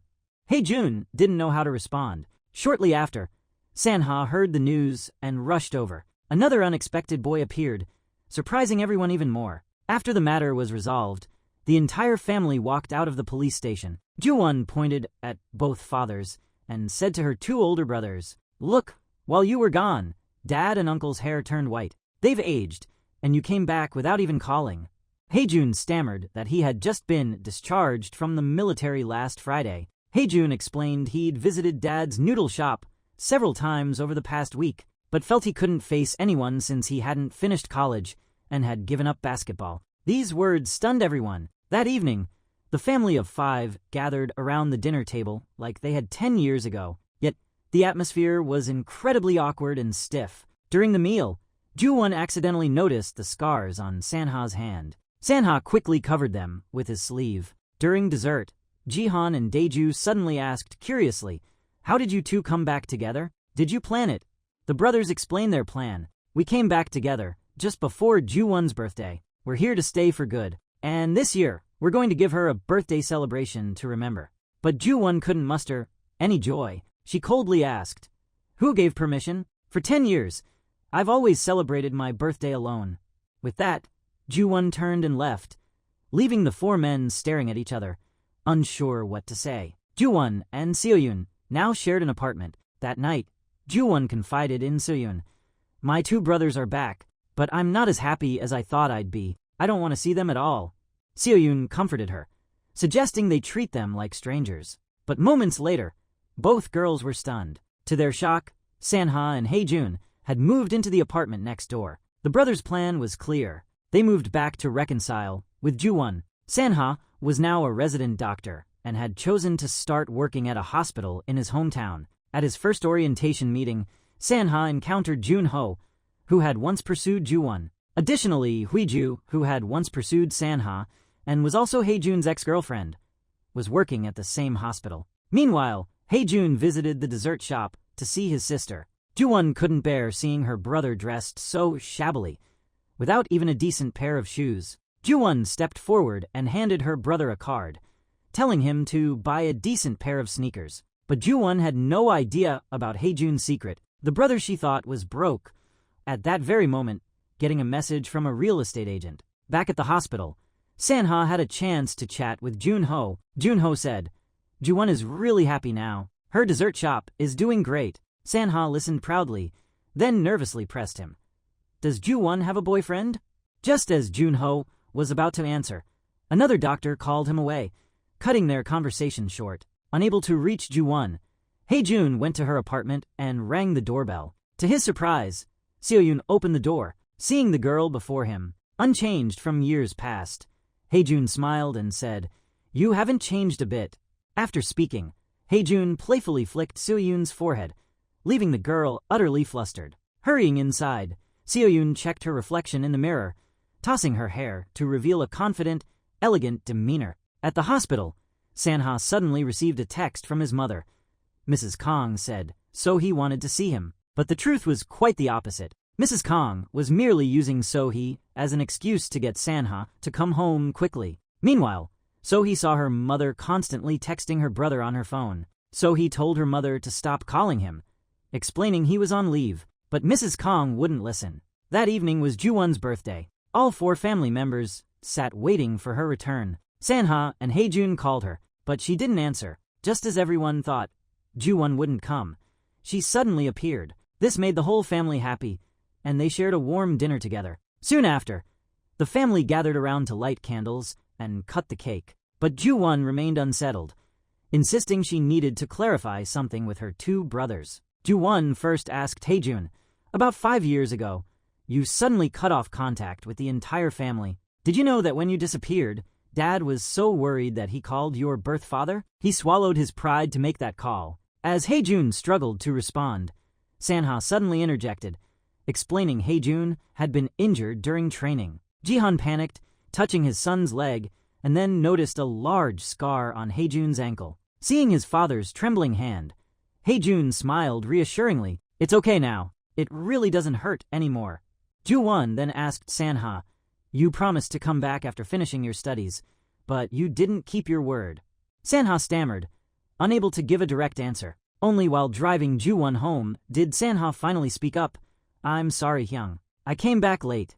As he spoke, he stared at the scar on his hand. He recalled how many times over the years he'd argued with his mother about wanting to come home, only to be firmly refused each time. Now, when Ju-won asked again why he hadn't returned, Sanha simply murmured it was because he'd been too busy. The next day, after finishing a long surgery, Sanha cautiously texted Ju-won to ask him out for dinner, but Ju-won was swamped at the dessert shop and didn't reply for a long time. Just then, Junho, who had just finished work, came over to talk to Sanha. He wanted Sanha to help bring him and Ju-won together. Junho also said that guy was really unreliable, just good-looking. Sanha grew wary and pressed. "Who is this guy?" Junho revealed the man was an intern in surgery. He also mentioned the guy had dinner plans with Ju-won tonight. Just then, Sanha received a text from Ju-won. She already had plans. Later, Sanha learned from Junho that this boy had frequently delivered coffee to Ju-won's dessert shop over the past few months. After piecing together the situation, Sanha rushed to Ju-won's shop, only to find it already closed. Frantic, he kept calling Ju-won, but no one answered. Ju-won, having forgotten her phone, returned to the shop to retrieve it. She was startled to see Sanha, who decided to act without hesitation. He grabbed Ju-won's hand and said, "I came to tell you I like you. It took me 10 years to say this, so don't leave." Ju-won panicked and pulled her hand away, awkwardly replying, "I like you. I like Dad, I like Haejun, and I like Uncle Daeju too." Sanha listened intently and said earnestly, "Don't pretend you don't understand what I mean. I'll go back first. You can think about it." Sanha's words left Ju-won deeply troubled. She even bought a lot of beer to take home, forgetting her appointment with the surgeon. The next morning, Ju-won suddenly became full of energy and enthusiastically invited Soo-yoon to go shopping together. But as soon as she stepped outside, she saw Sanha. Ju-won immediately left Soo-yoon behind and ran back into the house. Once inside the elevator, Sanha suddenly asked Soo-yoon, "Did you notice anything unusual about Ju-won yesterday?" Soo-yoon then recalled Ju-won's strange behavior, canceling their date, buying beer to take home, and blaming it all on a man named Sanha. Soo-yoon smiled in realization and asked Sanha, "Do you like Ju-won?" Sanha showed no sign of panic or denial, only reminding Soo-yoon, "You're a lawyer. The most important thing for a lawyer is confidentiality." Soo-yoon beamed brightly, indicating she understood. The next day, Ju-won dined with her father and 2 brothers. Yet the moment she spotted Sanha in the distance, Ju-won wanted to flee. But since she'd decided to come home, showing panic might give her away. So Ju-won forced herself to act natural and pretend nothing was wrong. Throughout the meal, she kept calling out brother. First to Haejun, then to Sanha. She seemed intent on emphasizing the current bond between the 3 siblings. Later, on the rooftop, Ju-won sincerely shared her current confusion with Sanha. Ju-won said she wouldn't take his words seriously. Though she had once thought of marrying him in elementary school, it had been just a fleeting feeling. After speaking, Ju-won tried to leave but was stopped by Sanha. Sanha said earnestly, "You're not the 7-year-old Ju-won anymore. Can you give your brother a chance?" These sincere words left Ju-won standing on the rooftop, in deep confusion for a long time. Downstairs, Daeju received a call from Mrs. Kong. She said she had only approved a 1-month leave for Sanha. Daeju couldn't bear to listen anymore and shouted, "Haven't Sanha suffered enough?" But Mrs. Kong remained firm. "Have Sanha return to Seoul sooner." Daeju hung up the phone in anger. Ju-won was also puzzled. Sanha said he wanted to stay here. Why only 1 month? Uncle Daeju spoke up to reassure him. "It must be a misunderstanding. I'll talk to Sanha and get to the bottom of it." Meanwhile, Sanha received a text from Sohee. "You're returning to Seoul in a month, right?" Staring at the message, Sanha didn't know how to reply. He sighed and turned off his phone. Before bed, he took a pill from the drawer to help him sleep. The next day, Sanha went to the noodle shop to talk with his father and Uncle Jihan. Daeju asked, "Why did your mother say you must return to Seoul within a month?" Sanha explained, "I'll defy Mom's wishes. I don't plan to go back to Seoul. I fought so hard to come back here. I'll never return to Seoul again." Only then did Jihan understand. No wonder Sanhan never came home for holidays all these years. It was because Mrs. Kong was blocking him. Despite his son's reassurance, Daeju gazed at Sanha with a look of deep concern. Sanha noticed this and comforted both fathers, telling them not to worry anymore. Yet his eyes betrayed many unspoken worries. As Jihan's pain grew worse, Ju-won urged her father to go to the hospital for a checkup. While waiting for the results, Ju-won happened to see Sanha talking to a patient's family. His warm, comforting words were deeply touching. This made Ju-won walk over proudly, praising her brother for becoming increasingly considerate. After chatting for a while, Sanha suddenly pulled Ju-won into the hospital room. It turned out that during their previous meetings, Sanha had noticed Ju-won's wrists were often sore from excessive baking. Sanha patiently massaged Ju-won's wrists with warm water. This tender moment seemed to make Ju-won's heartbeat gradually quicken. That evening, Seo-yoon came home to find Ju-won looking listless. Seo-yoon began complaining to Ju-won, "Soon I'll have to go on another blind date just because Mom wants me to. Blind dates are like job interviews. How could they possibly make your heart race?"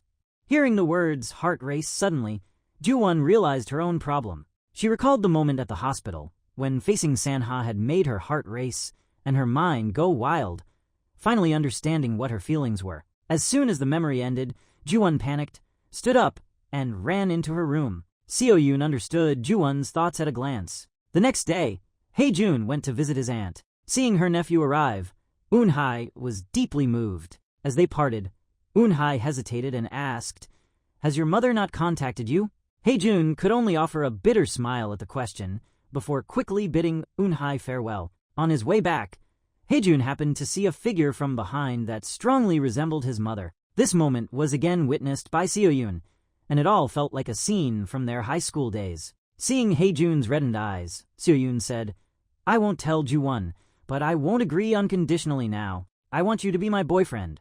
Hae-jun stopped crying, startled by her words. As they calmed down to talk, he learned Seo-yoon was about to go on a blind date and wanted him to pretend to be her boyfriend. Hae-jun smiled calmly and asked, "So what kind of boyfriend do you want?" Meanwhile, Jihan went shopping and coincidentally ran into Jia again. Both were surprised by the encounter. Jia explained she now ran a hair salon in Busan, but still refused to see Hae-jun. She only wanted to watch him from afar, ensuring he was healthy. Jihan couldn't understand. "Think about the child's feelings," he urged. "Go see him." But Jia remained adamant. After arguing for a while, she decided to tell Jihan the truth. She confessed she had killed someone, so she no longer deserved to see her son. Jihan was utterly flustered upon hearing this, unsure how to respond to such a situation. Meanwhile, Ju-won and Sanha were having dinner together. After pondering for a moment, Ju-won said, "Ever since the brothers came back, it feels like we're back in high school, but we can never have anything beyond a sibling relationship." The dinner ended in an awkward atmosphere. When they stepped outside, rain had begun to fall. Ju-won and Sanha hurriedly put on raincoats and ran to the car. Though they were close, Sanha noticed Ju-won avoided meeting his gaze. Suddenly drawing near, he unexpectedly gave her a gentle kiss. Sanha looked earnestly at Ju-won. "Even so, can't we have something more?" Ju-won froze, clearly unsettled. She finally replied that if she agreed, she didn't know how she could explain it to her family. Sanha suddenly smiled upon hearing this. He understood Ju-won wasn't rejecting him. She was just worried about how others would feel. He embraced her reassuringly. "Don't worry about it. Let me handle it."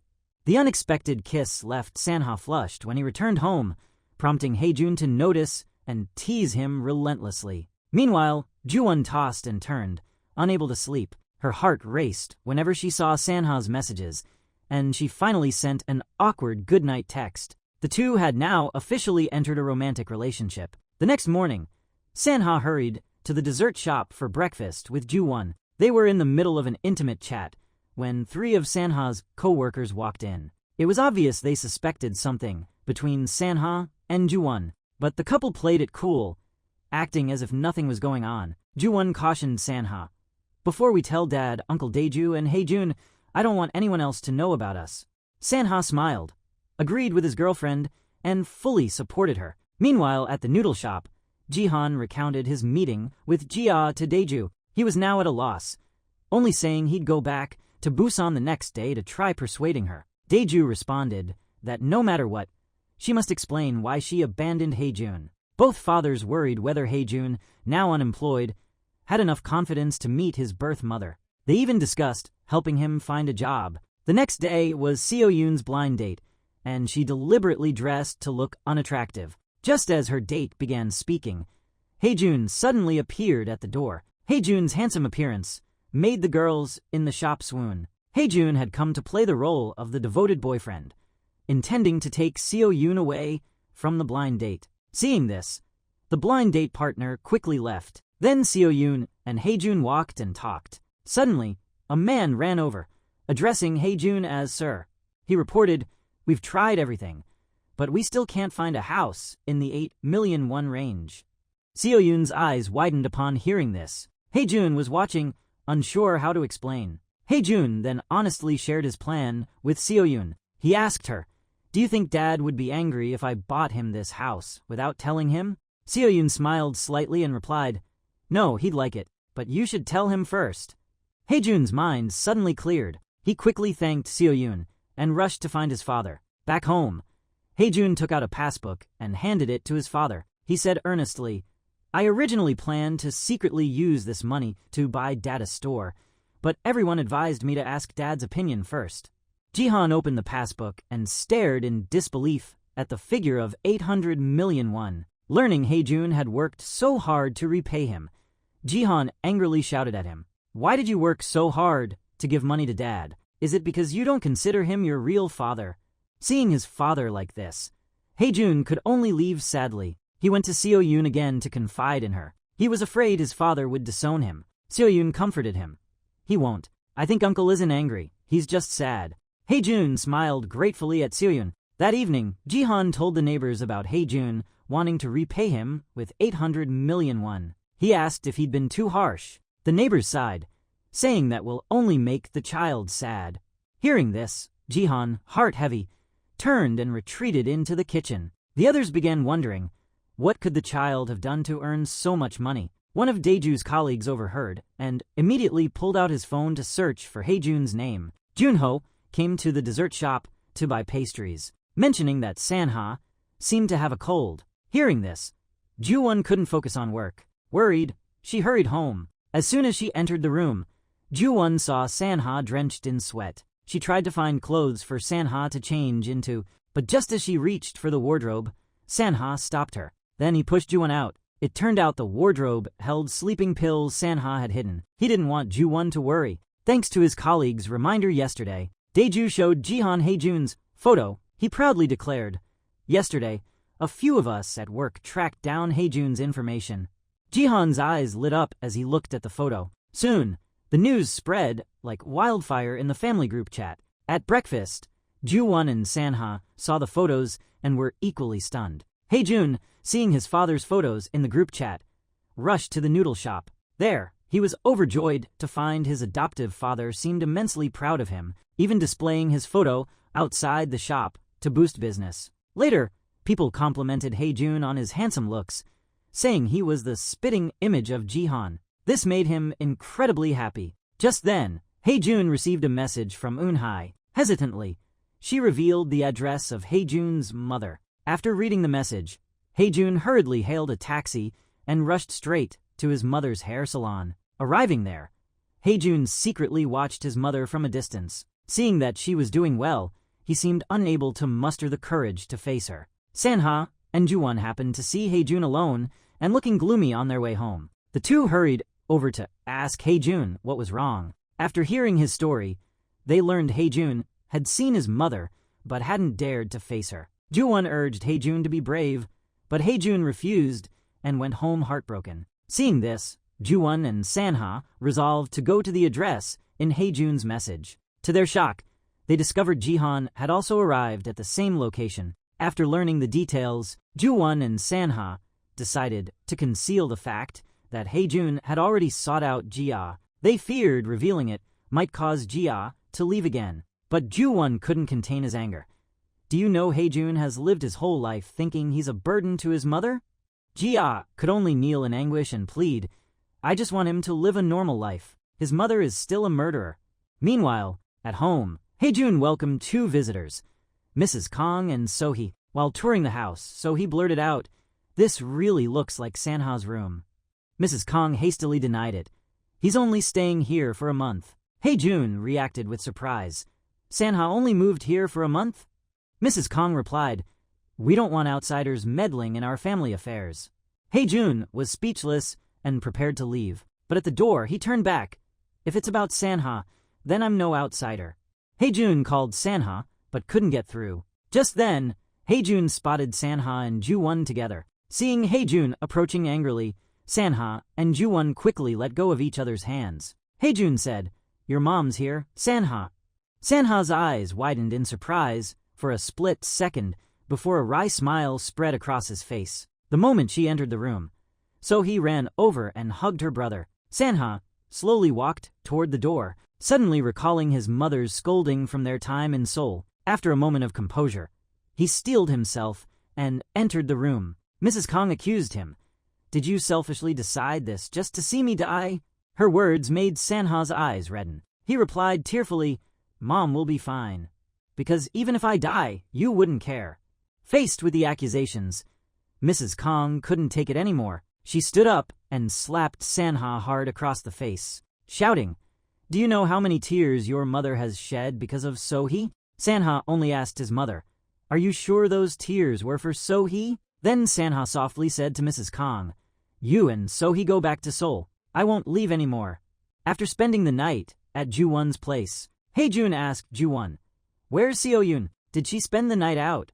Hearing Hae-jun speak of Seo-yoon this way, Ju-won retorted, it's perfectly normal for a single woman approaching 30 to spend an occasional night out. Hae-jun disagreed. Things are chaotic lately, he said. I'm worried she might get tricked into prostitution. Then Hae-jun began suspecting Seo-yoon had a boyfriend. Seeing her brother so anxious, Ju-won decided to tell the truth. She just went home yesterday for Mom's birthday, she explained. Besides, whether Seo-yoon has a boyfriend or stays out overnight, what business is that of yours? Hae-jun stammered, she's my sister's best friend, so she's like my sister. The next day, Hae-jun learned Sanha had spent the night at the hospital. He went home to fetch some clean clothes for Sanha to change into. While rummaging through his wardrobe, Hae-jun unexpectedly discovered a suspicious medicine box. It turned out to be a bottle of sleep-inducing medication that night. So he came to the hospital to see her brother. The little girl hoped to persuade her brother to return to Seoul. Sanha, however, calmly stated, Mom will only get better without me. Hearing this, So-hee disagreed, saying, it's precisely because of you, brother, that Mom has been working so hard on her rehabilitation these past months. At this point, Sanha suddenly recalled that after every rehab session, the doctor would tell him, your mother's bones, muscles, and nerves are all fine. She could have recovered well long ago. The doctor also mentioned that if there was still no progress, it was likely due to psychological issues. Sanha then shared this truth with So-hee. A short while later, Mrs. Kang unexpectedly came to see her son, leaning on crutches. She didn't use the sharp tone from last night, but instead pleaded with extremely gentle words. She still hoped Sanha would return to Seoul with her, or at least arrange for her to stay at a hotel, since living at his place was simply inconvenient. Hearing this, Sanha had no choice but to compromise and follow his mother back. They had just reached the hospital entrance when they spotted Ju-won. Ju-won politely greeted Mrs. Kang, but suddenly heard her tell Sanha she wanted to stay here for a while. Sanha was shocked. What about So-hee if his mother stayed here? Then Mrs. Kang started screaming again. Fed up with this crazy woman, Ju-won snapped, Sanha, you can't leave. Auntie, just take a taxi back. After saying this, Ju-won turned gently to Sanha and said, let's go home now. That evening, as soon as they arrived home, Sanha saw Hae-jun standing with his arms crossed, looking stern. His sleeping pills were still on the dining table. Sanha hurried over and snatched the pillbox, saying, it's nothing serious. I only take a little when I'm really exhausted. Hae-jun listened but only sternly demanded, who said it's nothing serious. By then, Sanha had sat down across from Haejun. It had been a long time since the two boys had a chance to talk about their mothers. Haejun suddenly said to Sanha, "Do you know why we both hate them? It's simply because we love them too much." Hearing this, Sanha couldn't help but cry. It was as if long-suppressed emotions were finally released. Haejun, his own eyes brimming with tears, added, "When you can't sleep, you can go out and catch some wind." After that, the brothers drank themselves into oblivion. The next day, Ju-won arrived at their house and was shocked to see empty bottles scattered everywhere. Ju-won patted Haejun awake, then gently walked over to Sanha and roused him. Sanha suddenly pulled Ju-won into his arms and embraced her, then romantically gave her an intimate kiss. After last night's conversation with Haejun, Sanha proactively sought out Jia's hair salon today. Sanha told her, "I'm not here to persuade you, but if I don't say what's on my mind, I might regret it someday." Sanha confided, "Though Haejun and I have different personalities, I hope one day he'll know he was never abandoned by his mother." Meanwhile, Haejun was eating at home. Suddenly, a hazy image from this morning flashed through his mind. Ju-won and Sanha passionately embracing and kissing. He didn't know if it was a dream, but regardless of its truth, the thought was unbearable. Furious, Haejun stormed over and kicked and punched the innocent sofa. A little later, Seo-yoon returned from work. She gathered with friends to eat and drink. A slightly tipsy high school classmate leaned on Seo-yoon's shoulder and said, "Seo-yoon, you're so lucky to live next door to your first love." Hearing this, she could only manage a weak smile. Haejun smiled, acknowledging he knew Seo-yoon liked Sanha. Soon, Sanha and Ju-won arrived home. Just as Ju-won was about to enter her boyfriend's apartment by entering the code, Sanha suddenly grabbed his girlfriend's hand, wanting to take her next door for some private time. Just as their lips lightly touched, a beer can suddenly fell from inside the apartment. Haejun appeared abruptly, staring wide-eyed at the scene before him for a long moment. He exclaimed in surprise, "What the hell is going on here?" With things having come to this, Sanha no longer wished to hide anything. Clutching Ju-won's hand tightly, he admitted, "As you can see, we're dating." Haejun froze in place, then laughed. "You two are just acting to trick me, right?" But Sanha confirmed it again with utmost seriousness. Furious, Haejun lunged forward and grabbed Sanha by the collar. Unable to accept this reality, Haejun confronted Ju-won. "We may not be blood-related, but we promise to live like brothers." Haejun walked away, hurt and resentful. Seeing this, Sanha chased after him and asked, "Why does me dating Ju-won mean you're being cast aside?" Haejun stood up abruptly and analyzed, "You're Uncle Daeju's son, and Ju-won is Dad Jihan's daughter. If you two get married, doesn't that make me the extra person?"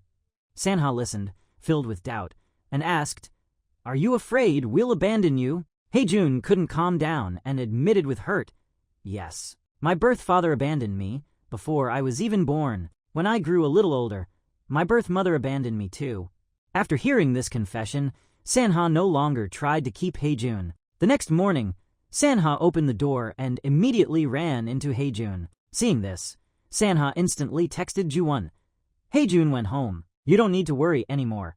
Meanwhile, while out jogging, Haejun heard a scream. He ran over and found a girl who had been knocked down by a bicycle. It was Seo-yoon. When Ju-won arrived at the hospital, he saw Sanha already bandaging Seo-yoon's wounds. Seo-yoon's foot now required rest and could not endure strenuous activity. Later, in front of Haejun, Ju-won stated, "We need to talk."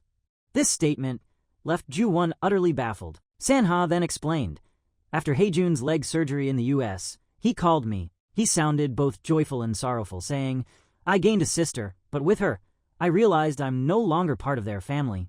Hearing this, Ju-won choked back tears. Meanwhile, Haejun was walking Seo-yoon home. Seeing his worried expression, Seo-yoon began, "I followed you today because I was worried about you." Before she could finish, Haejun cut her off. Haejun said he knew Ju-won had made Seo-yoon do it out of concern. Seo-yoon replied, "Those two worried about you all night. They both care deeply about you and don't want to see you upset." Haejun admitted, "I am stubborn, but they went too far." Seo-yoon encouraged him, "No matter how stubborn you are, I'll always be on your side, so don't be too upset." Hearing this, Haejun felt warmed and broke into a bright smile. After returning home, Haejun and Ju-won took a walk together, chatting as they strolled. Haejun patiently expressed his stance. I still oppose you two. I think both dads feel the same. Ju-won disagreed, insisting she would never break up with Sanha. Haejun couldn't understand. What's so great about that annoying guy? What do you even like about him? This question made Ju-won laugh, and she replied, you like him too. While on patrol, Daeju stopped by the hospital to invite his son to lunch. But when he arrived, he saw Sanha talking intently with a girl. Learning that the girl was both Sanha's high school classmate and colleague made Daeju very happy. He then invited Huiju to join them for lunch. Much to Sanha's exasperation, suddenly, Daeju recalled an afternoon incident. He mentioned that the girl named Huiju he met today was quite nice. Despite Sanha's coldness, the girl remained cheerful. Jihan immediately understood the situation. Daeju added, my coworker visited Ju-won's dessert shop earlier, and there he suddenly noticed Ju-won being persistently chatted up by a doctor named Jun-ho. Recalling these two incidents, the two old friends felt quite pleased. They clinked glasses and laughed, predicting, double happiness is coming soon to our big family. Meanwhile, Ju-won and Sanha were heading home together. Before entering the apartment, they kept kissing passionately face to face. They only panicked and pulled apart when they suddenly saw Haejun opening the door. Haejun looked down sternly and said, you two come in and talk. Then Haejun placed a piece of paper on the table and stated his demand. This paper is drawn up by me as Ju-won's older brother. If you want a date, you must abide by it. Sanha frowned at the clause. No overnight stays. Ju-won must return home before midnight. After reading it, Sanha felt deeply dissatisfied. Haejun heard this and slammed his hand on the table sternly. What do you think you're doing out past midnight? Sanha gritted his teeth and kept reading. When he reached the 10th clause, from now on, Sanha must address Haejun as older brother. Reading this, Sanha angrily tore the paper to shreds. Haejun exploded. Ju-won, I absolutely forbid you from dating him. Ju-won, at a loss, turned to Sanha, tugging at his sleeve and pleading. Sanha could only reluctantly call out, brother. The next day, Haejun habitually came to his mother's hair salon to watch her from afar. Today, he was shocked to see a man walk out of the shop. Jia turned and immediately saw her son's face. This made her panic. She wanted to chase after him and call out, Haejun. Haejun also decided to stop hiding and face his mother directly. Hearing her calmly ask how he knew about this place, Haejun angrily retorted, don't I have the right to come here? Tears streamed down Haejun's face as he spoke, overcome with hurt. Watching Haejun turn and walk away, Jia wept bitterly. News that Haejun had gone to see his mother deeply worried Jihan. He made numerous calls, but Haejun didn't answer. Late into the night, Ju-won, Sanha, and Seo-yoon also learned of the situation. The three were deeply worried, as it was already very late, and they still couldn't reach Haejun. A short while later, Seo-yoon suddenly received a message from Haejun asking to meet and talk, went downstairs, and headed to meet Haejun. In a corner of the park, Haejun poured out his current worries. He said there was one thing he just couldn't figure out. Why, with his mother right beside him, did she always act as if he didn't exist? Hearing this, Seo-yoon suddenly recalled something Ju-won had once mentioned. Haejun's mother had actually gone to Seoul to pay off debts, and later, after something happened, she even ended up in prison. Jia avoided him out of fear it would affect Haejun. This prompted Seo-yoon to share a story with Haejun. After hearing it, Haejun suddenly grasped something. He asked Seo-yoon, could it be that my mom was protecting me too? Seo-yoon smiled encouragingly. Yes, perhaps, from a certain perspective, your mother had no choice but to make that decision. The next day, Haejun went to see Jia again. His first question to her was, did you not want to find me, or couldn't you find me? After a moment of silence, Jia finally revealed the whole truth. She told him how she'd served 6 months in prison. After her release, she had come looking for him. Back then, she saw you laughing happily with Uncle Jihan. That sight made her want to take you away even more, but she didn't have the courage. Haejun was reeling from this revelation when Jihan found the barbershop. Jihan tried to explain for Jia, saying, your mother only did it because she didn't want to hurt you. Choking back tears, Haejun blurted out, why am I always the only fool? That afternoon, Jihan invited Jia to join them for a family reunion dinner. Seeing the three children and Jihan gathered around the table, she felt as if she'd been transported back over 20 years. After dinner, Hae-jun and his mother took the bus home together. Finally, all the misunderstandings between them were resolved. Hae-jun could finally hold his mother's hand and lean against her shoulder like he did as a child, a wish he'd silently cherished for so many years. The next day, worried Seo-yoon might find her follow-up appointment inconvenient alone, Hae-jun personally waited at the hospital and invited her to lunch. He wanted to thank her for her practical advice. As they prepared to leave, they coincidentally ran into Huiju. Huiju asked if they were dating. If not, she hoped to have dinner with Hae-jun. Upon hearing this, Seo-yoon gently hooked her arm through Hae-jun's, as if staking her claim. She told Huiju, "Whether you ask me tomorrow or the day after, as long as I'm free, I'll have dinner with him." Hae-jun wholeheartedly agreed. With that, he led Seo-yoon away. Huiju was left standing there, seething. Outside, Hae-jun reflected on the girl's earlier actions, repeatedly expressing his gratitude. "You said those things to save me, right?" Hearing this, Seo-yoon felt deeply hurt. After a moment, she said earnestly, "I didn't do that to help you. I did it because I like you." This revelation left Hae-jun utterly stunned. People nearby overheard everything. Under their curious stares, Seo-yoon was so mortified that she turned and fled. Come weekend, Sanha, Ju-won, and Hae-jun went home together to have dinner with their two dads. The three discussed how to reveal Sanha and Ju-won's relationship to their fathers. Every possible approach seemed impossible to voice. Later, when the three children arrived at the noodle shop, Daeju, seeing them return, began nagging incessantly. "You should be eating with friends on weekends." Hearing this, Sanha and Ju-won hesitated about coming out, but then Daeju excitedly added, "Actually, Dad really likes that Huiju girl." Jihan smiled and chimed in, "That Junho who works as a doctor at the hospital is quite nice too." Hearing this made Sanha and Ju-won, the couple, both squirm uncomfortably. After a while, Sanha stood up, tightly holding Ju-won's hand, and said, "Dad, we're actually dating." Hearing this news, both fathers were stunned. However, upon confirming it was true, Daeju suddenly burst into laughter and applauded in approval. But Jihan showed the opposite reaction. "If it's Sanha, absolutely not." With that, he stormed out of the noodle shop. That night at the pub, Jihan confided in Daeju the real reason behind his fierce opposition to Sanha and Ju-won's relationship. Jihan said, "What if one day they break up? Can they go back to being brother and sister like before? That's why I'm so against this relationship." After speaking, Jihan departed, leaving Daeju alone, feeling gloomy. Later, Jihan sadly flipped through photos of Ju-won from childhood to adulthood. Just then, Ju-won called her father, asking Jihan if he could at least hint at his reasons. Seeing Jihan remain silent for a long time, Ju-won poured out her heart.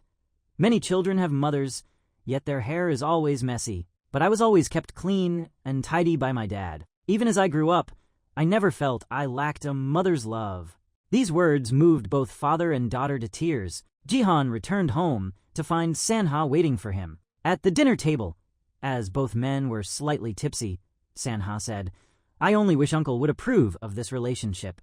Jihan pondered for a moment, but ultimately refused Sanha. He said he only wanted Ju-won to live happily and safely like everyone else. The next day, while Ju-won was fixing a light bulb at the dessert shop, Sanha suddenly appeared behind her. Startled, Ju-won turned around and accidentally injured Sanha. Sanha was subsequently taken to the hospital. While Huiju bandaged Sanha's wounds, Junho kept chasing after Ju-won. Sanha angrily shoved Junho aside and said intimately to Ju-won, "My brother said you didn't need to come to the hospital. Trust your boyfriend a little." These words made both Junho and Huiju's eyes widen. They seemed unable to accept this reality. After receiving the unexpected confession, Hae-jun sought out Seo-yoon to talk. Seo-yoon appeared visibly flustered at Hae-jun's appearance and made an excuse to leave. But Hae-jun insisted on getting in the car to clarify things with Seo-yoon. Hae-jun was confused. "Why didn't you confess 10 years ago?" he asked. "Why wait until now to be honest?" Seo-yoon gave an awkward smile. "I was probably too excited that day to say what I did. I regretted it deeply afterward." Hae-jun felt a wave of relief wash over him. "If you regret it, I'll pretend I never heard it." With that, Hae-jun got out of the car, completely unaware that the feeling of rejection left Seo-yoon deeply hurt. After some reflection, Hae-jun decided to return to basketball as a school coach. When his close friend heard this, he was surprised. He asked if Seo-yoon's confession had influenced Hae-jun's decision. Hae-jun smiled and denied it. "No, I'm coming back, because Mom wants me to live for my true passion." His friend added, "Seo-yoon's in a tough spot too. Her mom's always setting her up with men from suitable families." These words stuck, with Hae-jun occupying his thoughts all day. Meanwhile, Young-hee was complaining to Seo-yoon, wondering why her daughter had turned down the matchmaking and was secretly seeing someone else. Seo-yoon, heartbroken after Hae-jun rejected her, silently shed tears. Jihan accidentally bumped into Jia while leaving the noodle shop. Startled, he instinctively reached out to steady her, creating a romantic moment. Daeju spotted them on his way to the shop and quickly slipped away, afraid of disrupting the atmosphere. Their subsequent conversation felt awkward. Neighbors, seeing how well-suited they are, kept trying to matchmake between them. That evening, Mrs. Kong visited Ju-won's dessert shop. She stated bluntly, "I won't tell Sanha. I oppose you too." He wouldn't listen anyway. "But I hope you'll take the initiative to break up with Sanha." Mrs. Kang's words deeply hurt Ju-won. So the next day, when Sanha came to the shop, Ju-won was quite cold toward him. Having stayed up all night, Ju-won looked exhausted. Seeing this, Sanha offered to take her home to rest. So Hae-jun covered the shop for his sister. Coincidentally, Seo-yoon also stopped by today on her way to run an errand. Seo-yoon noticed Hae-jun wasn't as warm as usual, merely offering him a polite smile. Before leaving, Seo-yoon told Hae-jun, "I don't need a brother, so you don't have to treat me like a sister either." Seo-yoon bowed and departed, leaving Hae-jun feeling utterly distraught. A few days later, Sanha traveled to Seoul to visit his mother. This time, he intended to confront her directly and voice the pain he'd buried deep inside for years. Sanha recalled the past, when scalding porridge spilled on him.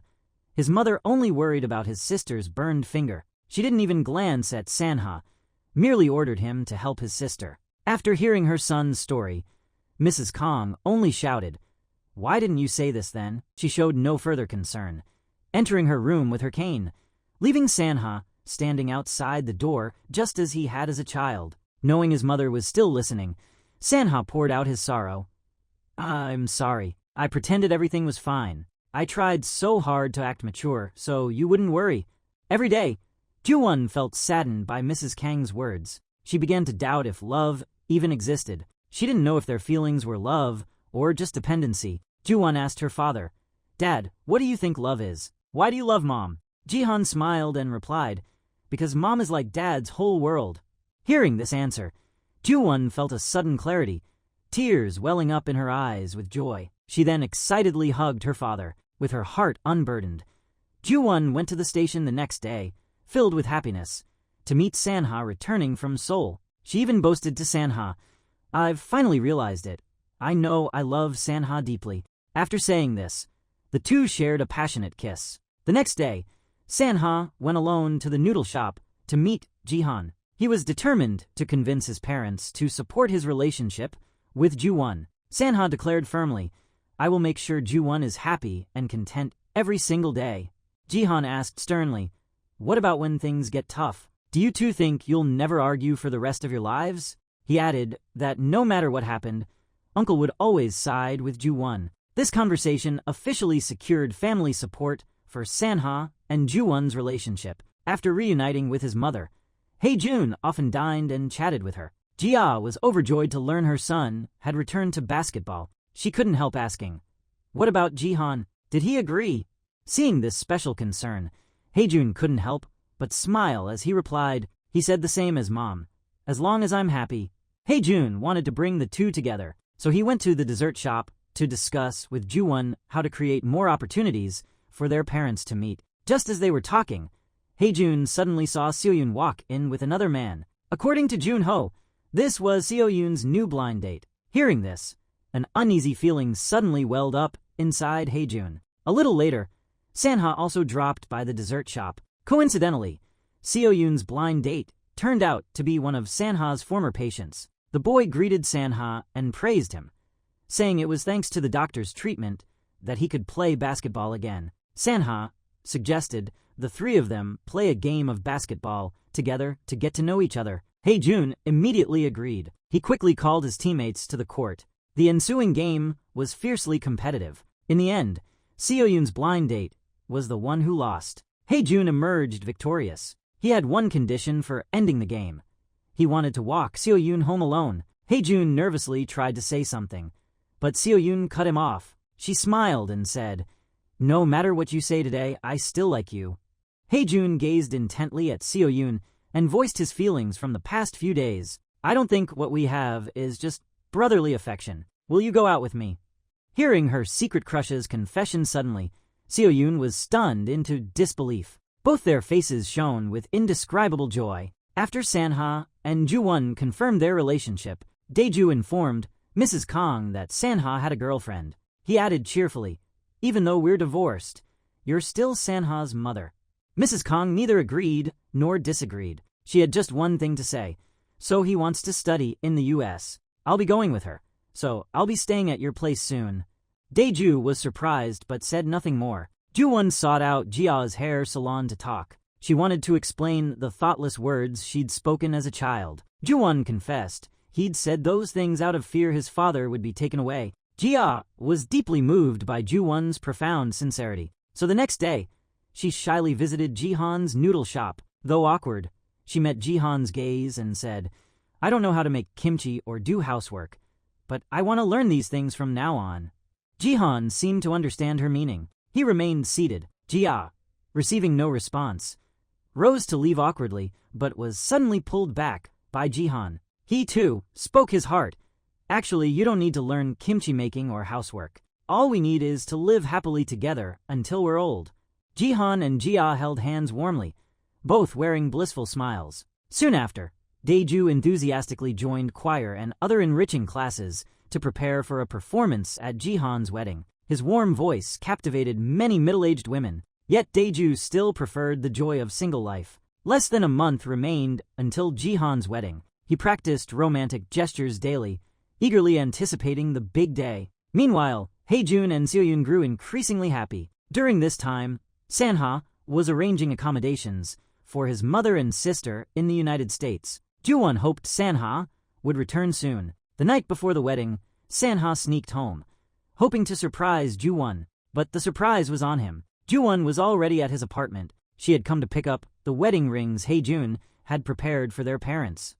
The long-separated lovers exchanged a sweet kiss. The next morning, Hae-jun couldn't reach Ju-won. He called Seo-yoon instead and got a worrying update. Ju-won hadn't come home the night before, and she wasn't at her shop either. Hae-jun returned home and saw 2 pairs of shoes by the door. He rushed inside and bumped into Sanha coming out of the room. Only later did Hae-jun realize Ju-won was also in the room. As the older brother, Hae-jun couldn't stay calm. He shouted angrily, "Has something already happened?"